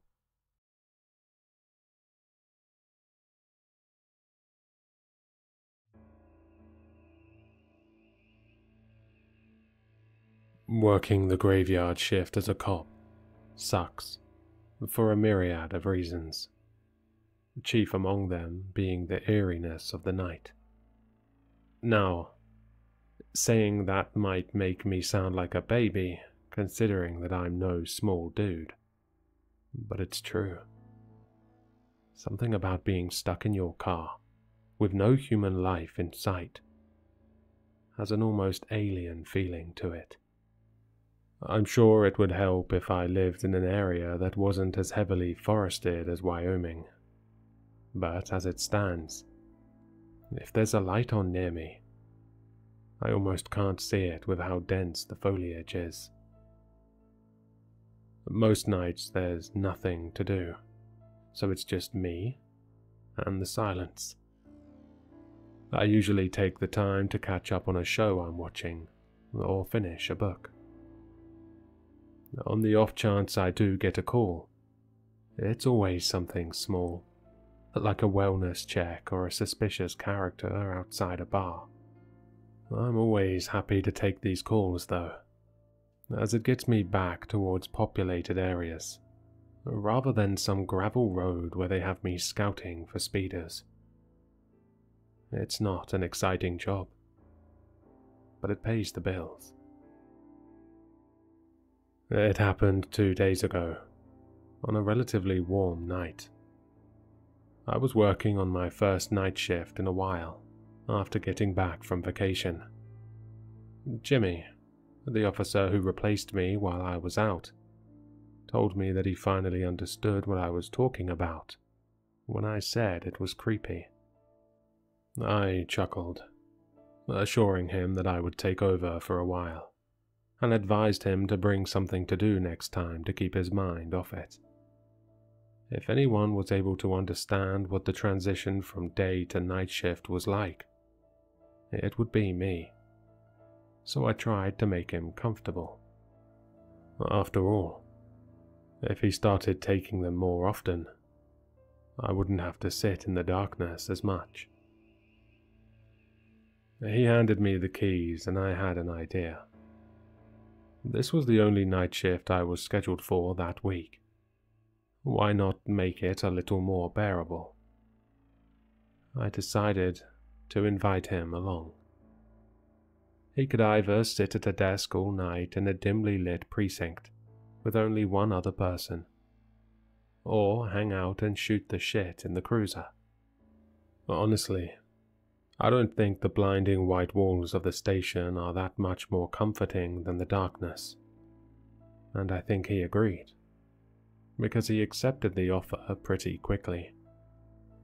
We parked on one of our designated hiding spots and settled in, watching some shitty horror movie and cracking open a few beers.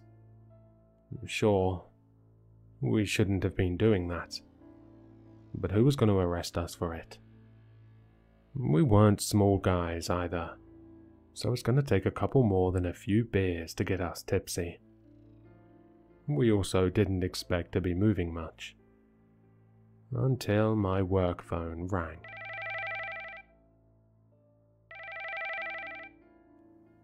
I sighed, rubbed my eyes and answered it.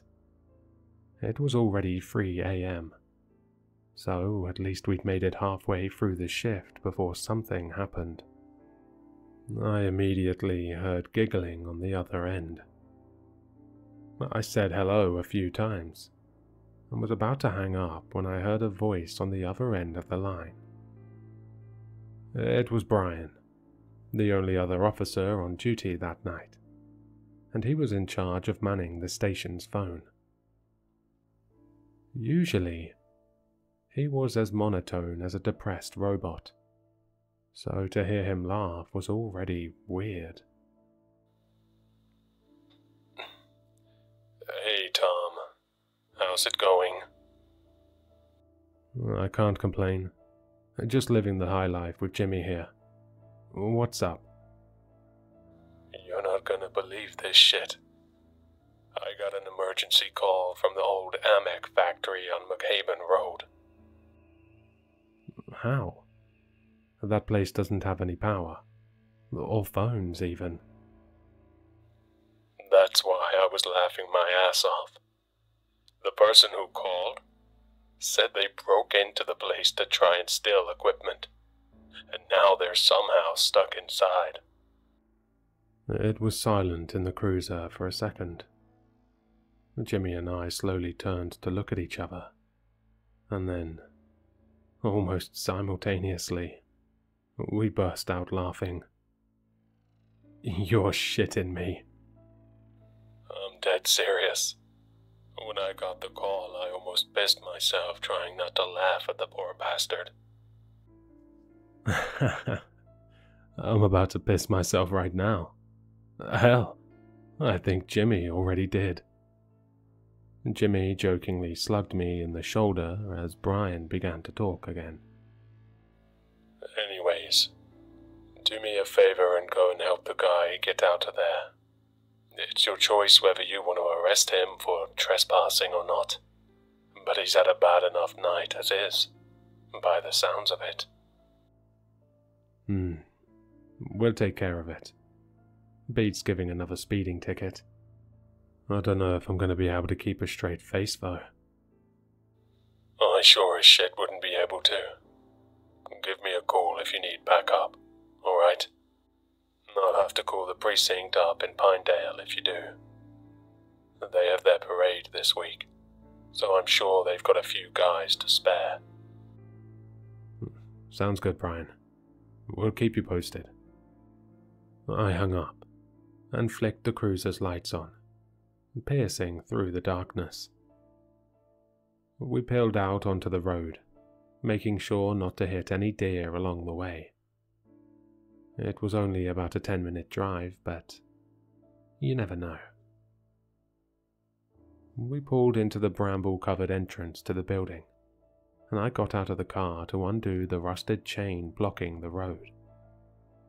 The place had been abandoned for 10 years, after Amek moved its drilling operations up north and took half the town's population with them. Now, the place was just a drinking spot for local teens, and it showed, with the amount of graffiti sprayed along the sides. We got out of the cruiser, flicked on our flashlights, and started looking for an entrance. Jimmy was noticeably on edge, probably because he didn't know this place existed. He was relatively new to the area, and I'm pretty sure this was his first time having to get out of the car on the night shift, although I didn't ask. He went around the left side of the building, while I took the right, both of us looking for a rusted door or a busted window. I was peeling brambles off my shorts when I heard Jimmy start yelling. I immediately hightailed it back towards the other side of the building, hand on my holster, preparing for the worst. Was this a trap? Maybe the dude we came here to find was some sicko looking to hurt us. Or worse. I sprinted around the corner, shining my flashlight in front of me and expecting the worst. My flashlight illuminated Jimmy, who was doubled over laughing.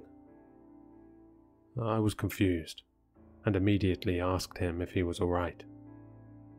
He looked up at me with the widest grin I'd ever seen him sporting. "I totally got you." I was relieved that nothing actually happened, but was mostly annoyed that he did that to me. It was almost 4 o'clock in the morning, for God's sake, and we were on the tail of some idiot in the middle of an abandoned warehouse. For a second, I thought he was getting attacked, and would be lying in a bloody heap by the time I got over to him. I think he saw that I was pissed, because his face immediately sank, and he started to apologize, saying he was just trying to lighten the mood. I took a deep breath and smiled at him. I assured him that I'd get him back at some point, and to just focus on getting in right now. We found a broken window that we assumed he'd climbed in through, and shined our flashlights on the floor inside to make sure we weren't about to step on nails or something. As we climbed into the place, I radioed Brian and asked him to call a few other officers over to us, just in case something went wrong. After the shit Jimmy pulled, I was on edge that something bad would actually happen, so I figured it was better safe than sorry. The power in the place still didn't work. In hindsight, I have no idea why I even bothered checking, so it looked like we were going to have to put our flashlights to work. We called out a few times into the darkness, seeing if we'd get a response, but to no avail.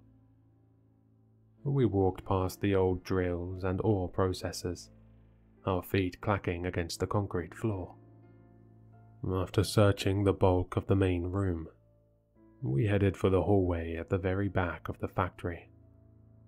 I knew this place pretty well, since I'd been called there during the daytime a few years back to clear out some drunk partiers who'd snuck in. Still, it was a whole different beast at night, and the fact that the hallway immediately branched into 3 more didn't help. This is where we made our first mistake, and it was a pretty stupid one. We decided to split up.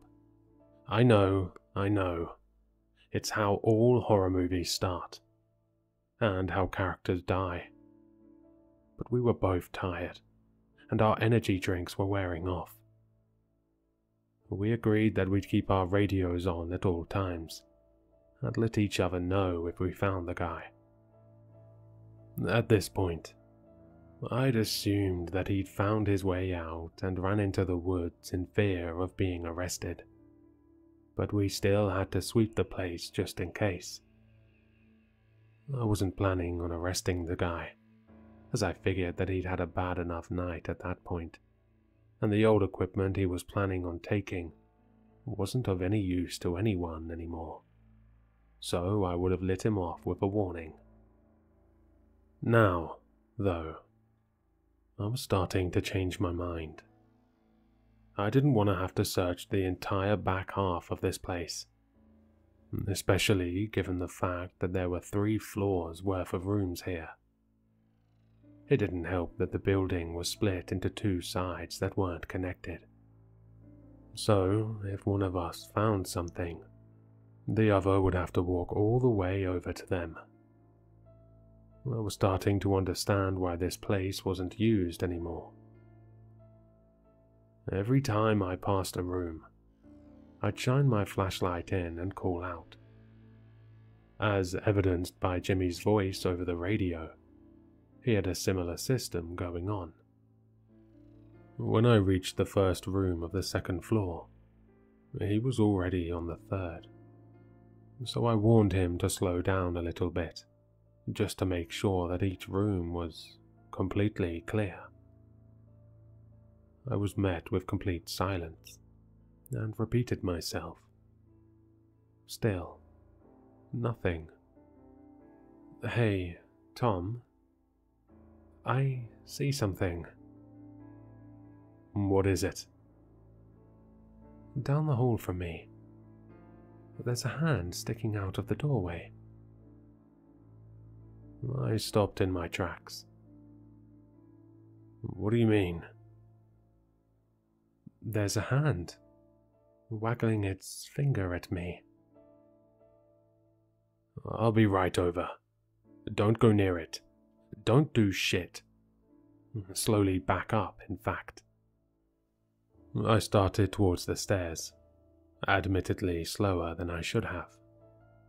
At this point I was creeped out, but the rational side of me was telling me that someone had gotten stuck and was motioning for Jimmy to come closer to help them.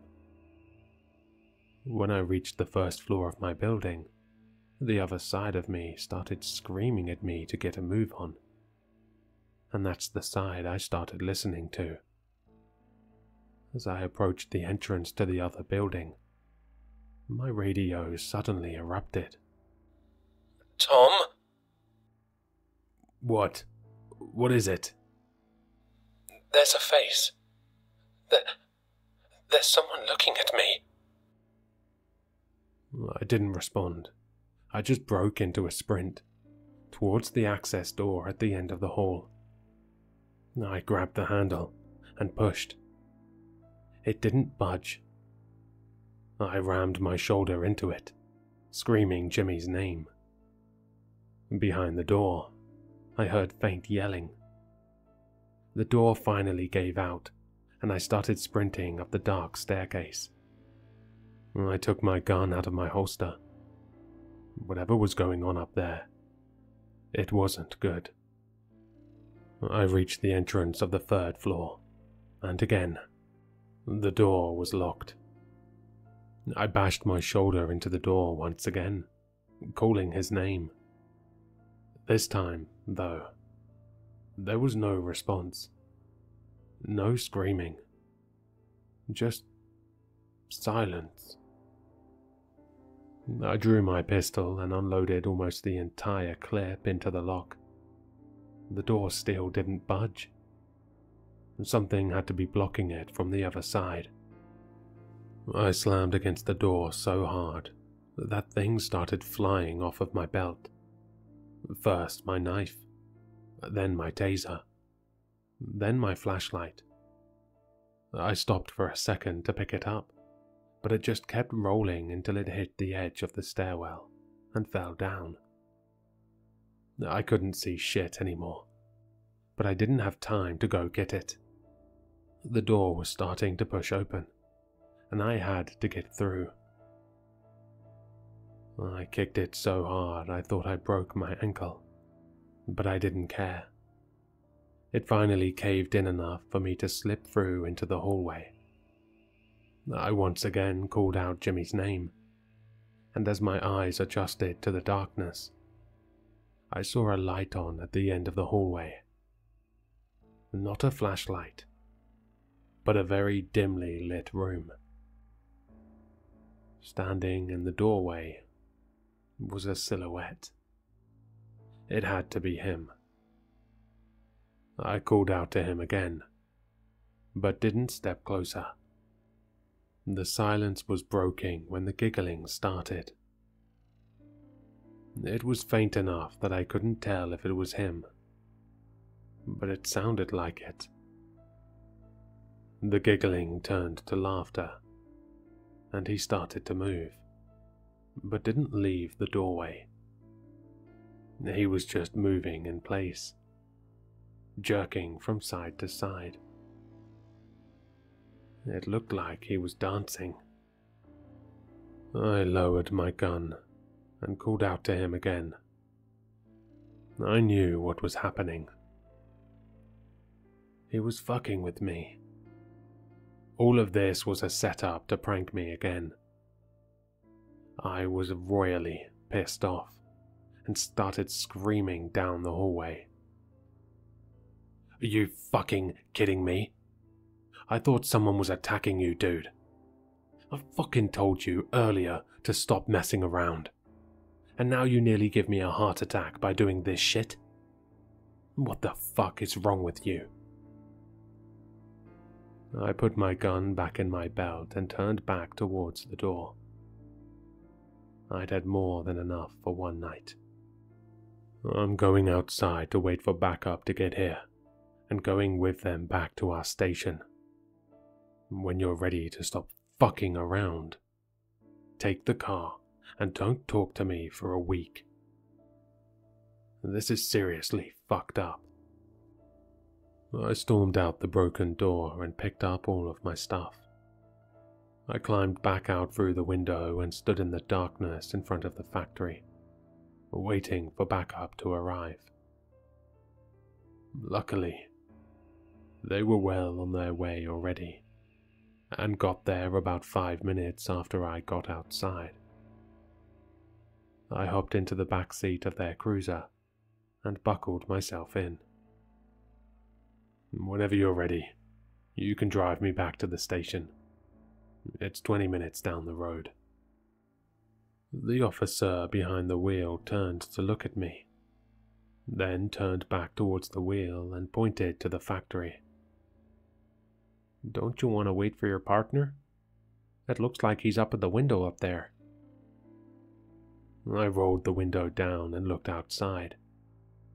Sure enough, there was a faint light coming from one of the windows. What looked to be a flashlight beam, illuminating someone's silhouette. He'll take our car back to the station. I'm pissed off at him right now, so he can take care of it." With a nod, the officer shifted into reverse, and we backed out onto the main road.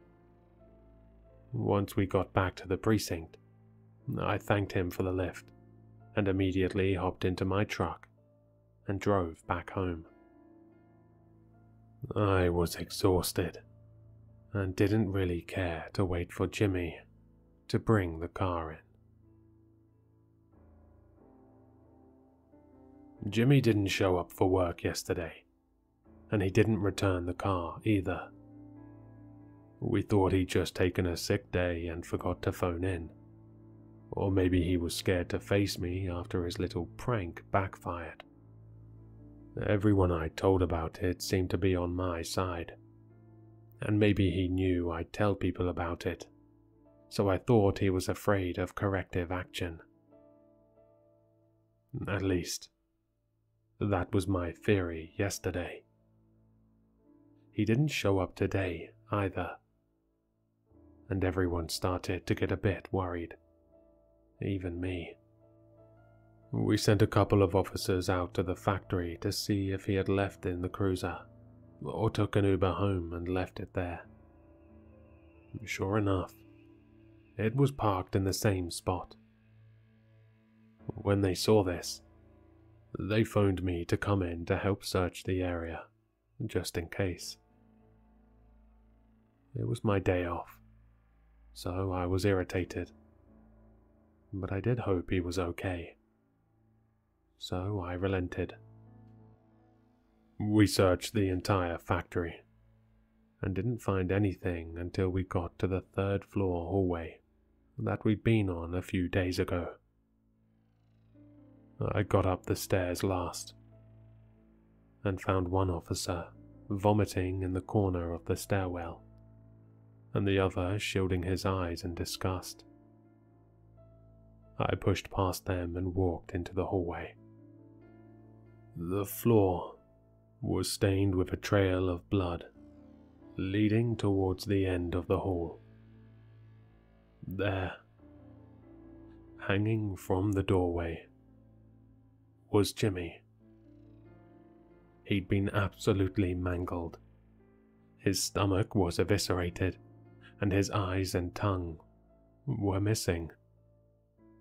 Most notably, though, were his arms and legs. The veins had been almost completely ripped out of them, and braided so tightly together that they formed makeshift ropes. Seeing this, I didn't immediately join the officer in vomiting. I just stood there, completely stunned. That changed, though, when I walked into the room behind his body. Above him, attached to the doorway, was a makeshift pulley system. A system that his veins had been run through. Almost like he was a puppet.